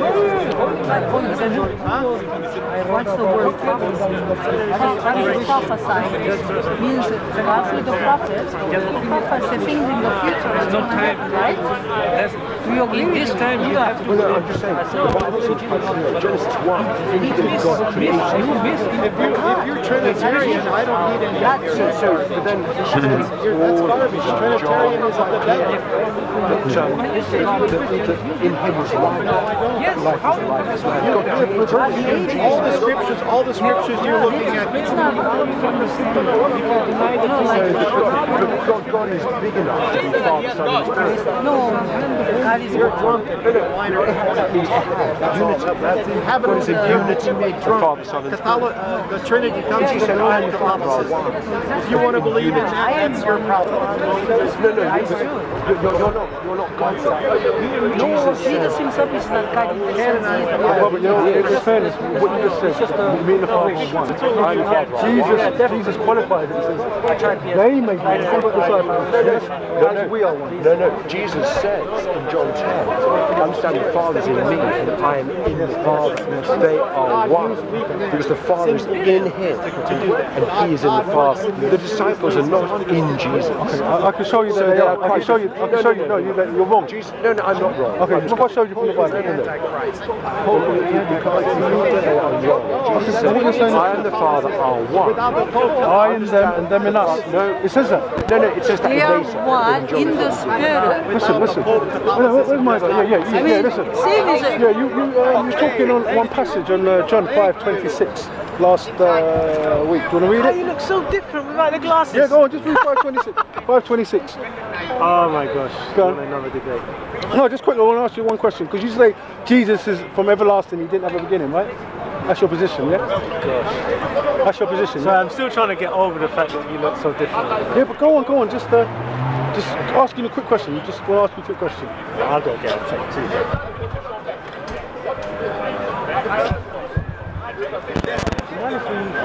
It's just a quick question. You just ask a quick question. What's it? 5:26. John 5:26. Yeah? And you know one thing I notice about you? You don't engage. You know that. You never engage in a verse. You just run to another passage. That's all you do. But try and engage. Just try and stay in this topic. 5:26. My gosh. It says this. Wait, so how do you want to do this? No, I'm just asking you a quick question. No, it's a quick question, but Yeah, what because I don't want to sound. you think you have the truth. Yeah? Wait, calm down. Listen, last time, did I not allow you you. to interrogate me, ask me all the questions? I even said, give me your best shot. It's even on camera. Don't worry. So anyway, I'm just asking you a question. Hold on. I'm going to get myself ready. Yeah, but I just want to ask you a quick question. You can read what you want to read. So listen, it says this in John 5. Because you were reading this last week, I'm thinking, how are you not getting this when you were reading this? It says this in John 5:26. For you can bury yourself, by the way. Oh, it's okay. It's your favourite word. I mean, but as the Father has life in Himself. How you doing, man? Yes. How you doing? But as the Father has life in Himself. Hold on. Let's get you on tape. Just quickly. Well, you want to quickly do the thing is, you get me on tape, you won't even release it anyway. It's all released. Everything's released. Well, having the last debate we had, you didn't release that. Which one? The one with 4 of you guys? Yeah, you never released it. All of them. Oh, come on, stop lying. No, to be honest, I haven't even got the chance to exactly, just say, don't just admit that you haven't released I've released everything else. You only released one debate between me and you, that's it. No, mate. Nope. Come on, anyway, it doesn't matter how many. Check the channel, man. Alright, no, go on, anyway, come. And engage, don't run to another scripture. Yeah, like you always do. Learn to engage. So, learn to engage. You ready? Go ahead. Okay. So in John 5, verse 26. So as the Father has life in Himself. No, come on, bro. Just listen. Because you know one thing I noticed? You're always looking down. You never even listen. Keep doing your thing. So let's just move to the. It says, so as the Father has life in Himself, so He has granted, or some verses says, so He has given the Son to have life in Himself. So if I give you this phone, does that mean you had it before? If I give you this phone, give me this phone. Yes. If I gave you this phone, does that mean you had the phone before? Obviously. Exactly. So when it says that God granted the Son to have life, at what point did God grant the Son to have life? When did He give the Son life? Okay. So let's go to John 5:26.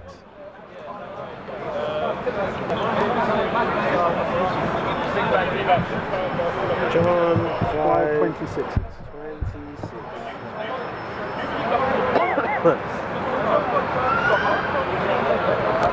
Can you read it?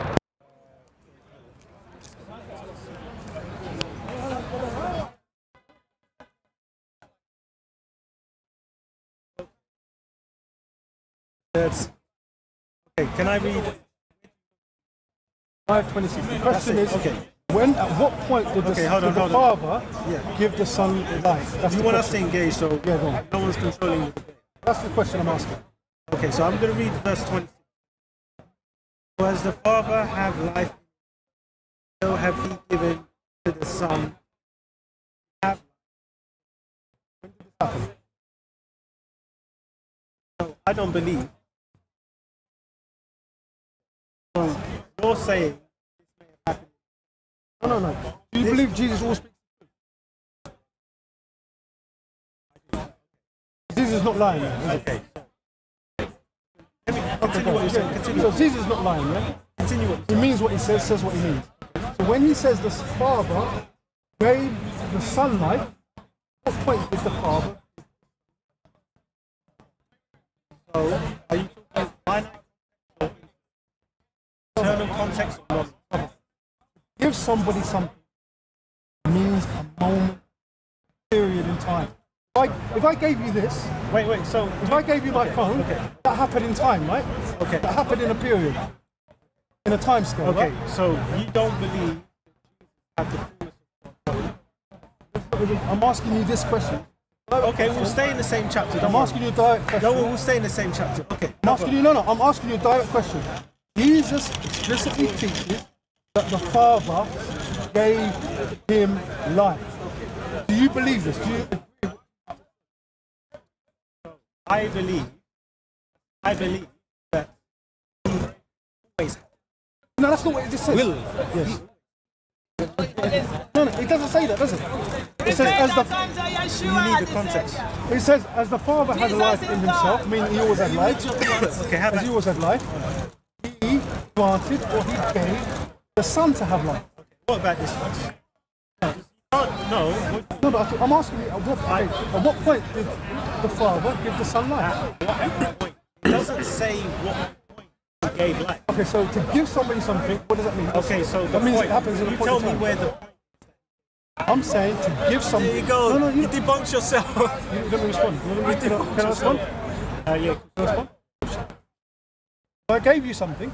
If I gave you something, here's my phone. I give you my phone. Oh, is that? No, listen to the question. Wait, who's that? Lamin, I've been after you. If I gave you my phone, did you always have it? Did I always have this? I gave you my phone. Oh, my God, as well. Okay, so if you always had my phone, I don't want listen, if you always had my phone, it would be a ludicrous thing to say that Will gave me his phone. Explain to me the point. God gave. I can tell you that.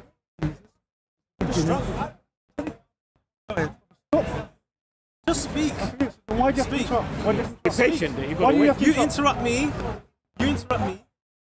Exactly, I'm telling you, Jesus explicitly, Revelation 14, the beginning of the creation of God.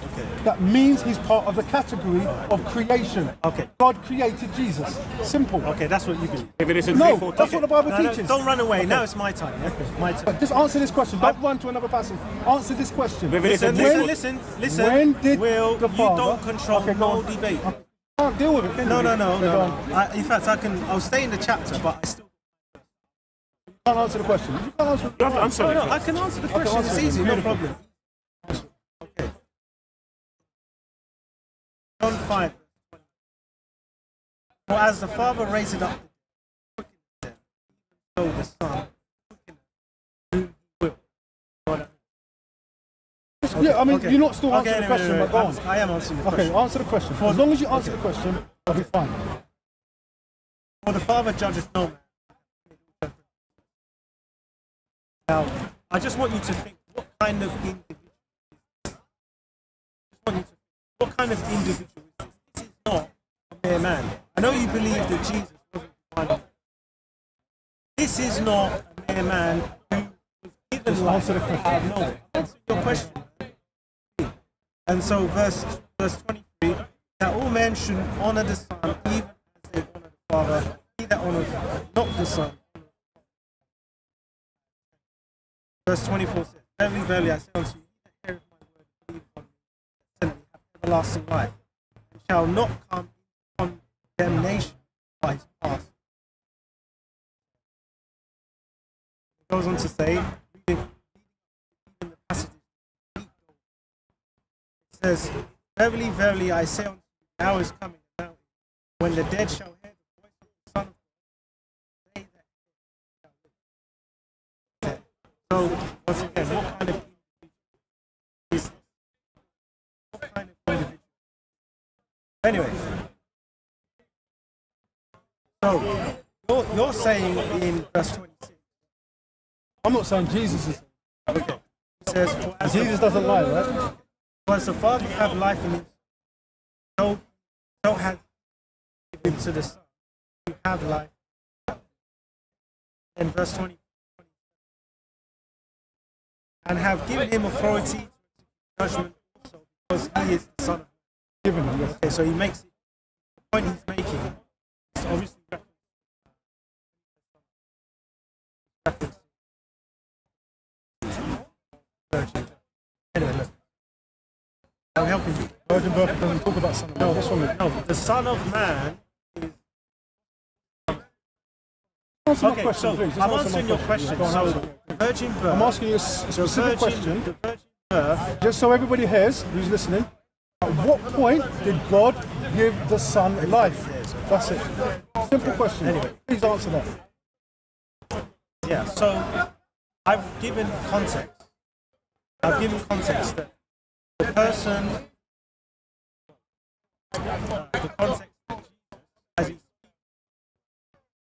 as he speaks clearly, very, very clearly. When you look at the virgin birth, hold on. When you look at the virgin birth, no, listen. When you're looking at the virgin birth, this is God, as we see, manifesting in flesh, for humanity.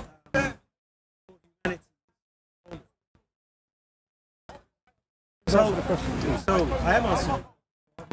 I don't see, like, what I've shown you in the context is this is not we can debate what you say, what nature he has. But I'm asking you a specific question. Jesus only speaks the truth because as the Father has life in himself, he has given life to the Son. And I'm asking you, at what point did the Father give life to the Son? You're saying the point he gave life to the That's what it says. I don't know. I don't believe and I don't know anywhere in Scripture that suggests that there was a point that life. Beautiful. Then you accept that to be given life doesn't mean that you always had life. You accept that. Given life doesn't mean you always had life. If I gave you my phone, doesn't mean that means you didn't always have my phone. That's not. We're talking about. No, I'm just saying, generally speaking. Okay, to be given life means that you didn't always have life. So, okay, did anyone give the Father life? So, I don't know why. You're like a sucker where you keep calling that trap. Saying, example, you give me saying, take my phone. Did you always have it? No. So if I've given you my phone, then you always have it. You should ask him who invented his logic. Yeah, the Bible says you must love the Lord your God with all your what? And what? And what? And what? No, and your mind. Yeah. So you've got to use your mind. Your mind has what? Has human logic, right? So if I'm using human logic, if somebody gave the Son life, means he didn't always have it. What part of that reason do you not get? Okay. Now, what in the context I'm not getting? Okay, now, No, okay, tell me the obviously, you're hanging on one verse. As Christians, we don't do. It debunks your whole concept that he's eternal. That's the point I'm trying to make. This one verse. Okay. Can eternal being can say? No, one second. Can an eternal being? No problem. Can an eternal being say somebody gave him life? Okay. Can they? I'm asking you. Okay, so you want to hang on this one verse. Okay, no problem. Can an eternal being be given life at any point in time? Yes. So, like I said, so can an eternal being come in the form of come through the virgin birth? And it can an eternal being. An eternal being never came through. Wait, so when we see in Matthew 1 verse 20, virgin being called Emmanuel, God with us. The virgin. He shall be called Emmanuel. He's God with us. Do you know what Elohim means? That's his name. You know what Elohim means? Elohim means just mighty in power. It's not a name, by the way. Angels are called Elohim. You're gonna have to explain. Okay. Now, so just because he's called Emmanuel, that doesn't mean he's the one true God. But anyway, you're still not answering my question. You want me to just bow down to your... Okay, so if you don't have an answer, just say you don't have an answer. No, I haven't. I've already said... Can an eternal being be given life? You don't like the answer. But what was the answer? I already don't like the answer. In all honesty, can an eternal being be given life? What's the answer? So you have to look. That's the best way to understand the question. Virgin birth teaches me what? Young created has prophesied for 4,000 years. Where does it say that that baby was uncreated? Okay, so what about his name? Isaiah 9. But listen, you've not answered the question, right? So you accept you've not answered that question. Run into another passage. That's all I'm just... No, I'm saying to you to answer the question, you have to have the context in your brain about the virgin birth. And the virgin birth teaches me what? He shall be called Emmanuel. And what's he's your point? talking about... So if you read on... Okay, go on then. Read on. Okay, read on. No, I already read it. It talks about the Son of Man. So, now, when you look at the virgin birth, this is God, the uncreated God, coming in the form of a man, has prophesied for 1,000 years. Do you understand why you don't understand? Show me. And his name shall be called Everlasting Father, Prince of Peace, Wonderful Counselor, Almighty God. What more do you not understand? Do you want me to respond to that? You chose Do you want me to respond to that? I always said to you. Do you want me to respond? This is how you properly respond. You don't have more than 5 verses. Okay, do you want me to respond, yes or no? I told you. Do you want me to respond? Okay. Yeah, show us another show scripture me. that backs even what you're So saying. you just made a point. Nice. You just made Choose a point. one verse, You just made a point that Jesus being called Emmanuel means he's eternal. That the eternal God came into the womb of Mary. That's what you're saying. That's your point. That's What's your his name? Eternal God, Almighty Father. It doesn't say eternal God. What's wrong with you? Sorry, Eternal Father, Mighty God. Everlasting. What are you talking about? Isaiah 7:14 talking about Emmanuel. He shall be called Emmanuel, or you talking about something else? Saying. Because the virgin birth has nothing to do with Isaiah. I don't know. No, one second. Jesus, the virgin birth, the prophecy of the virgin birth. I don't understand Jesus. The prophecy of the virgin birth has nothing to do with Isaiah 9:6. I don't know why you're going there. Prophecy of the virgin birth. The virgin birth has nothing to do with Isaiah 9:6. With Isaiah 9:6. Is that your position? Yes, it is. Okay. Show me in Isaiah 9:6 that it's talking about somebody that's going to be born of a virgin. Show me that in Isaiah 9:6. I just No, show it to me then. No, so Isaiah 9:6 talks about his name shall be Mighty God. Emmanuel, what does Emmanuel mean? You just said God with us. No, you just said Isaiah 9:6. You just said Isaiah 9:6 is talking about the virgin birth. Is that your position? Yes or no? So Isaiah 7 verse 14. Okay, so we're talking about his name shall be called. Okay. Isaiah 9 verse 6. The same person. So why would Isaiah read Isaiah 9:6? No, I'm not good. I want you to explain this because if you explain this, then I might even subscribe to more of your. Fair enough. You know, I actually think I appreciate that kind of. Okay. Now, so Genesis chapter 7. What were you in Isaiah? Let me respond to Isaiah, no? No, forget that. No, I want you've given me a verse. No, listen to the point. Okay, I've got things I need to do. Listen, at the end of the day, you've given me one. Hold on. Because now I've explained to you, and you need to look into why I have this rule. You need to look into when he says the first thing like I said,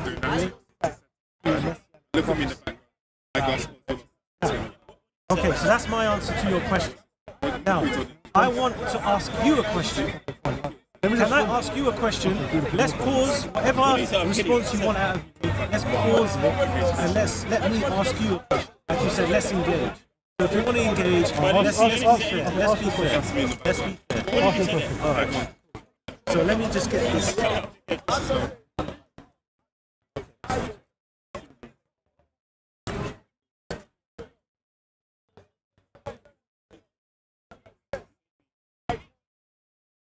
Cool. So let's okay, let's make one question. Yeah, okay, so Genesis 17 verse 1.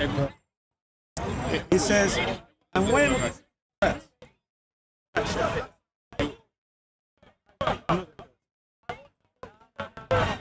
remember last time you said give us your best shot, remember that? We were here. Don't worry, sir. We didn't duck from anything, did we? Be honest. I was there, Michael was there, and we said to you, give us your best shot. Give us all the passages you can come up with. It's not like we were sure. I mean, for me to even get this opportunity. Michael, you're my witness. Did we not say to him, give us your best shot, your best passage to prove that Jesus is God? Did we not ask him that? Yeah. See, he was there. You can't remember. Okay, so okay, let's repeat whatever that ambiguous time was. Let's repeat it. Let's see how you respond. Okay, Genesis chapter 3, verse 8. And it says, and they heard the voice of the Lord, God walking in the garden in the cool of the day, and Adam and his wife hid themselves from the presence of the Lord God amongst the trees of the garden. You know the interlinear of these the French classical. You are not. Why didn't it say somebody, Adam saw God? In the passage. Adam saw God. So, Adam and Eve, according to this, they clearly saw. It says that Adam and Eve saw God. It said they heard the voice of the Lord walking. So if you hear the voice, do you see with your eyes or hear with your ears? Okay, so what are you trying to say? Does it say that they saw God? Show me where it says they saw God. What do you think it so they didn't see God? Listen, they didn't see his listen. You can debunk me, but show it saying Adam and Eve saw God. Show it to me. Okay. Because you didn't. I think you need to study this. Yeah, go on. And they heard the voice of the Lord. They heard the voice. Okay, one second, pause. If you hear the voice, is that with your eyes or your ears? Is that with your eyes or your ears? So I'm asking, is that with your eyes or your ears? Yeah, let me hear the rest. Okay. Walking in the garden in the cool of the day. Yep. Okay. Now listen. And Adam and his wife hid themselves from the presence of the Lord God amongst the trees. Okay, so the presence of God. What was the presence? What was that? I don't know. The Bible doesn't say. Well, it doesn't say anything what the presence was. No, you want to check? You can check it. Yeah, you can check it. Okay, so I've checked. Okay, no, get it. It's the source. No. You can do it. What is it you want me to check? Check Isaiah, check Genesis 3, verse 8. What are you saying it's saying? What I'm saying is that Yahweh presenting himself. It doesn't say that in that. The presence of the Lord God. They hid themselves from the presence. Yes, yes. So how do you what is it you hide want me to yourself find? from something you can't see? We don't know what the presence could have been. A cloud, it could have been a fire. We don't know what the presence was. But it doesn't say that Adam and Eve saw God. Show me anywhere from Genesis to Revelation that Adam and Eve saw God Almighty. Show it to me, and then I'll concede the point. It doesn't say. Wait. It says they hid themselves from the presence. Okay. We don't know what that presence is. Could have been wind. Could have been fire. Could have been a cloud. We don't know what the presence was. What does it say? So, Genesis 3 verse what? 8. What is it? So just look at the understanding. This is clearly Yahweh. They heard the sound of from the presence. Is that the word presence? Is that what you want? Just the fact that I just want you to look at this person. Yeah, they hid themselves from the Most High God. I've no doubt. But it doesn't say that they saw the Most High God. That's the point. So you don't believe they saw the Most High God? Prove it that they saw it. They saw the Most High God. Prove it to me. Show me from Genesis to Revelation that Adam and Eve saw Jehovah or whatever. Show it. And I'll concede the point. And if you can't show it, then it's a weak argument. I don't know why you're bringing it up. They hid themselves from the presence of God. Point.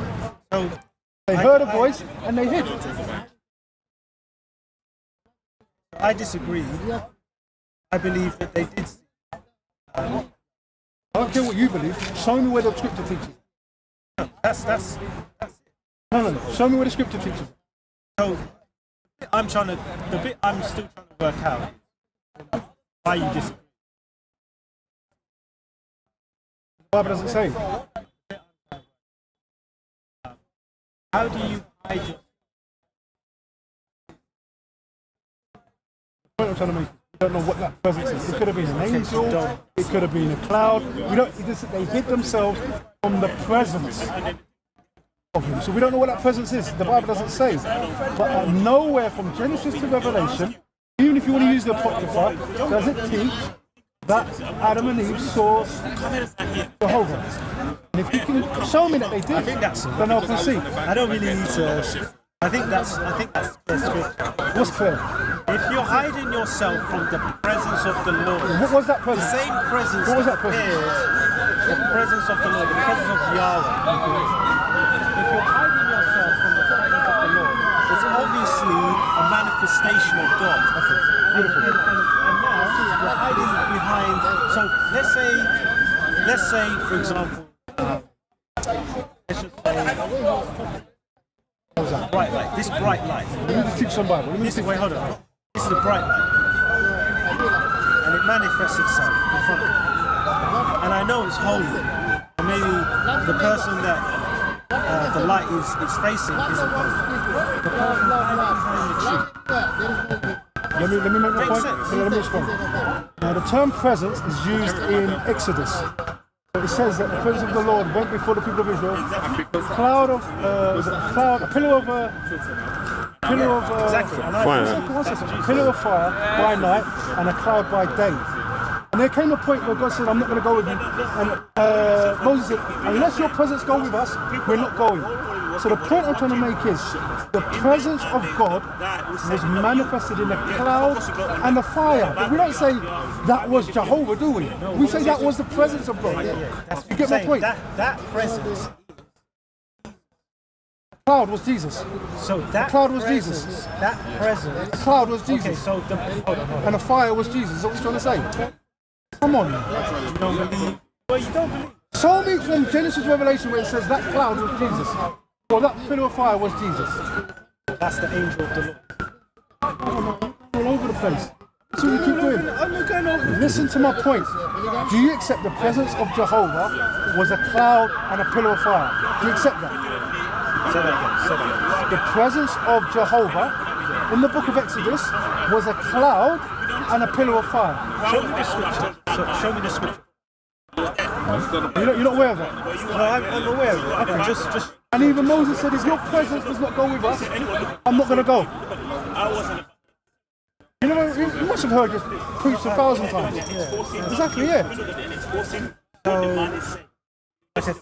we don't say that when they saw the cloud or they saw the pillar, they saw Jehovah. Yeah, so that's the pillar that was...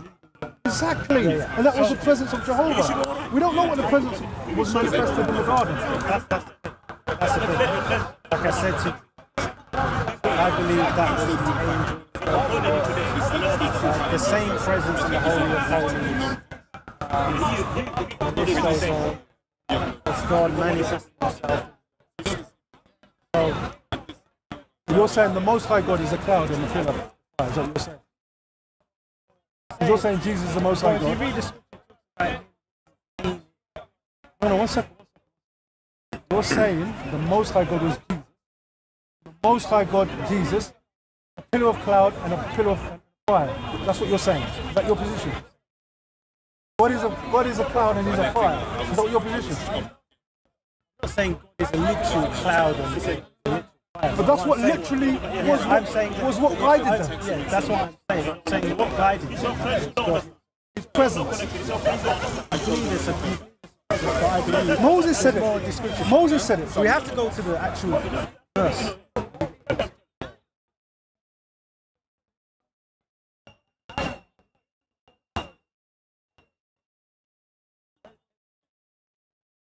You've not showed me that Adam and Eve saw God. Oh, if you deny that, I mean, you basically. So do you not believe that Adam and Eve saw God? Exodus 33:15. You want to read it or do you want to read it?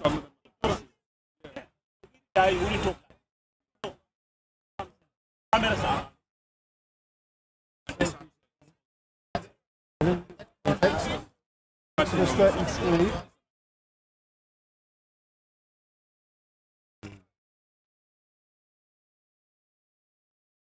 Exodus 3:14, it says, and the Lord answered, my presence will go with thee, and I will give you rest. And Moses says, if your presence does not go with us, Moses, do not lead us from here. Hold on 1 second. So hold on 1 second. So yeah, let me go ahead. Go ahead. And then it goes on. So the point I'm trying to establish is that what was leading the people of Israel was God's presence, but nobody would ever dare say that the people of Israel saw Jehovah. Do you understand my position? So we got that on tape, isn't it? You get that? Do you understand my position? Yeah, I understand. Okay. So when it said that they hid from the presence of God in the garden, it doesn't mean that they hid from they saw. I don't understand how you say Jehovah from Genesis 3:8. Remember, when we say listen, you'll be saved by the bell. I've got to go. Wait. Okay. No, let me wrap up. Did you understand my position about Genesis 3:8? I understand your position. Does he answer questions here? Yes, you have to consider Exodus 33. Going different way. I mean, Listen, he answered a lot of questions. Parting the questions. Okay. He didn't answer them.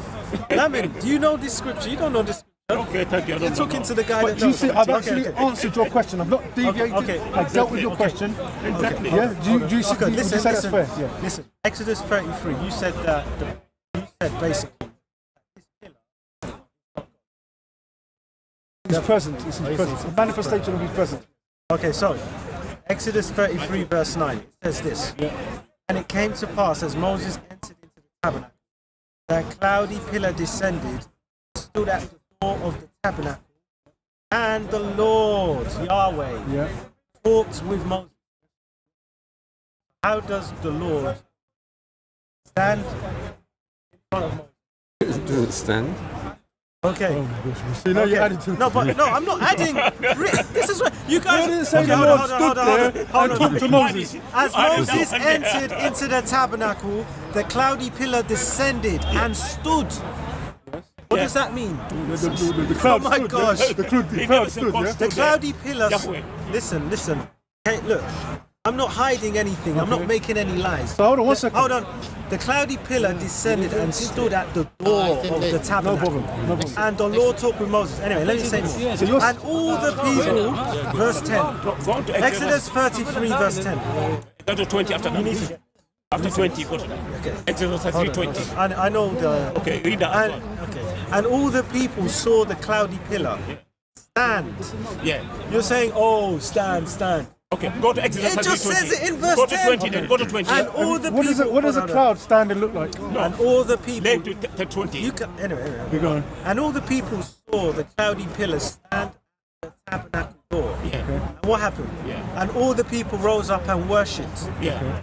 And then, Come on. Okay, go to 20 then. Come on. Read 20. Come on. Okay, read 20. Come on. Read 20. Come on. Read 20. Come on. Go, read 20. Come on. Read 20. Wait. Hold on. What happens? We're waiting. What happens, Lamin? Oh, you take over. I said I'll read go. 20. What happens, Lamin? No, wait, listen to 20. Read 20. What happens? Read 20. Go to 20. What happens? You know how the dawah channel it says that all 20. the people rose up and worshipped. Okay. Every man in his tent. Okay, go to 20 then. Okay. Sam. I saw Okay, this. no. Okay. Where is he? I can't see this dark. I can't see Had a this look dark. at you today, yesterday. 20, read it. 20. Scrolling up and down. 20. Come to the line. Okay, 20. No, I'm Uncle Sam. Listen. Listen. Oh, and it was on the Verse dawah 10. channel. Verse No, it's 11. on Revelation 22. Oh, really? And the Lord spake That's unto what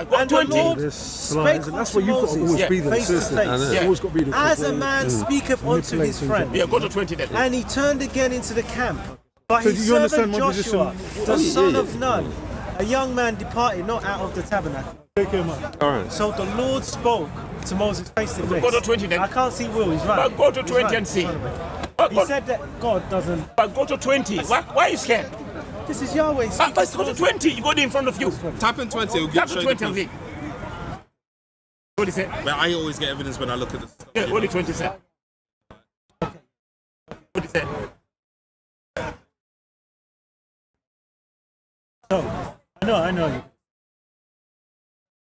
Okay. And he said, thou canst not see my face, for there shall no man see me and live. Yeah, what does that mean? What does that mean before you go?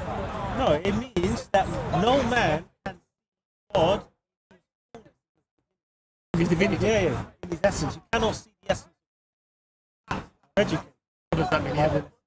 No one can see God and live. Nobody can see the So when Jesus was fully God, fully man, what was it? Fully God, fully man. Lamin, what I'm saying here, Lamin, don't run away now. Don't run away. No, you had a debate. No, you are not debating with me. Don't run away. You are debating with Will. I had my debates. I'm going home. I've already run my debates. It's dark. You are not debating with me. No. Don't say you are not debating with me. Don't run away, Lamin. You run away. I've already debated with you. We debated. Lamin, I've been chasing you for a long time. But we debated. Long time. But we debated already. No.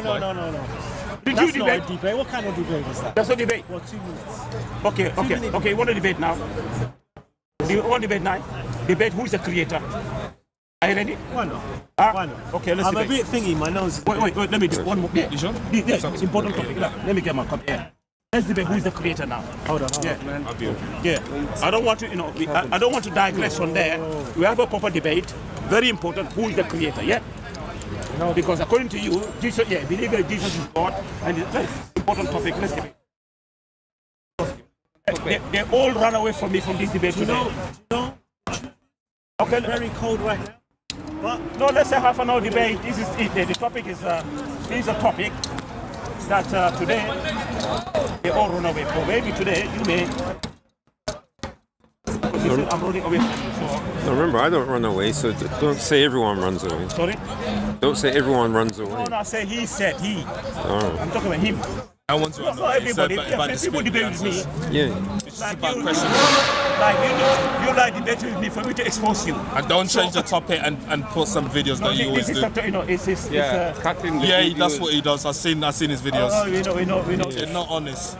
We know the. You have to be honest if you're a true believer. So this is a very important topic today. I always get research every time I come in. It's a topic that so you can prepare yourself. Can you put? You can put it. It's on this side. You can stand there. Yeah, and then I just need to set up. Put your bag here a bit. Yeah. I'm sure you'll do this because I don't think No. We have so much time, 3 minutes each. We need timing. No, timing. No, because that's the thing. If you timing, it's got a very interesting debate because this. When I came, they worship the pillar. Now we worship one creator.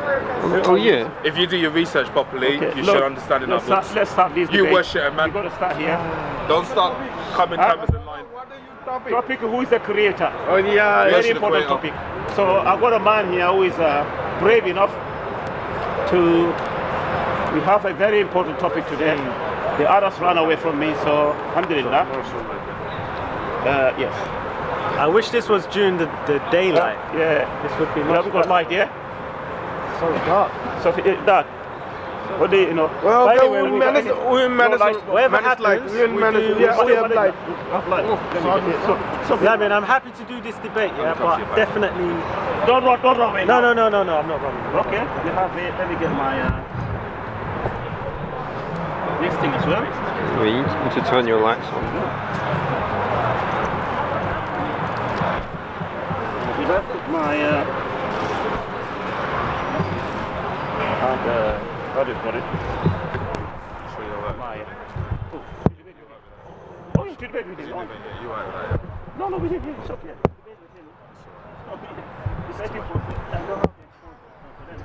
I debated with him already once. Oh, I see. I can't find my. Can you believe it? You put the light. No, Debbie, can I get light? My.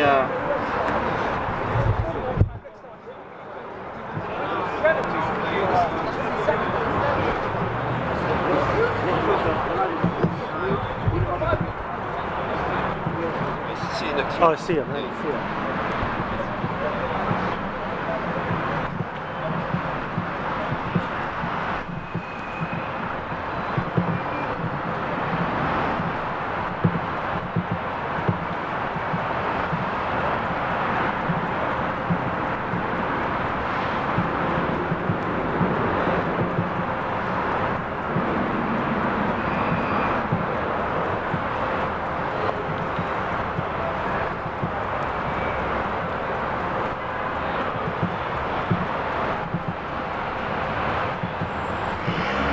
If you want to be notified when I release any videos, then just click on subscribe and then click on the bell and select all, and so then you'll receive all of the notifications for when I release any videos.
Israelites will return to take down Islam.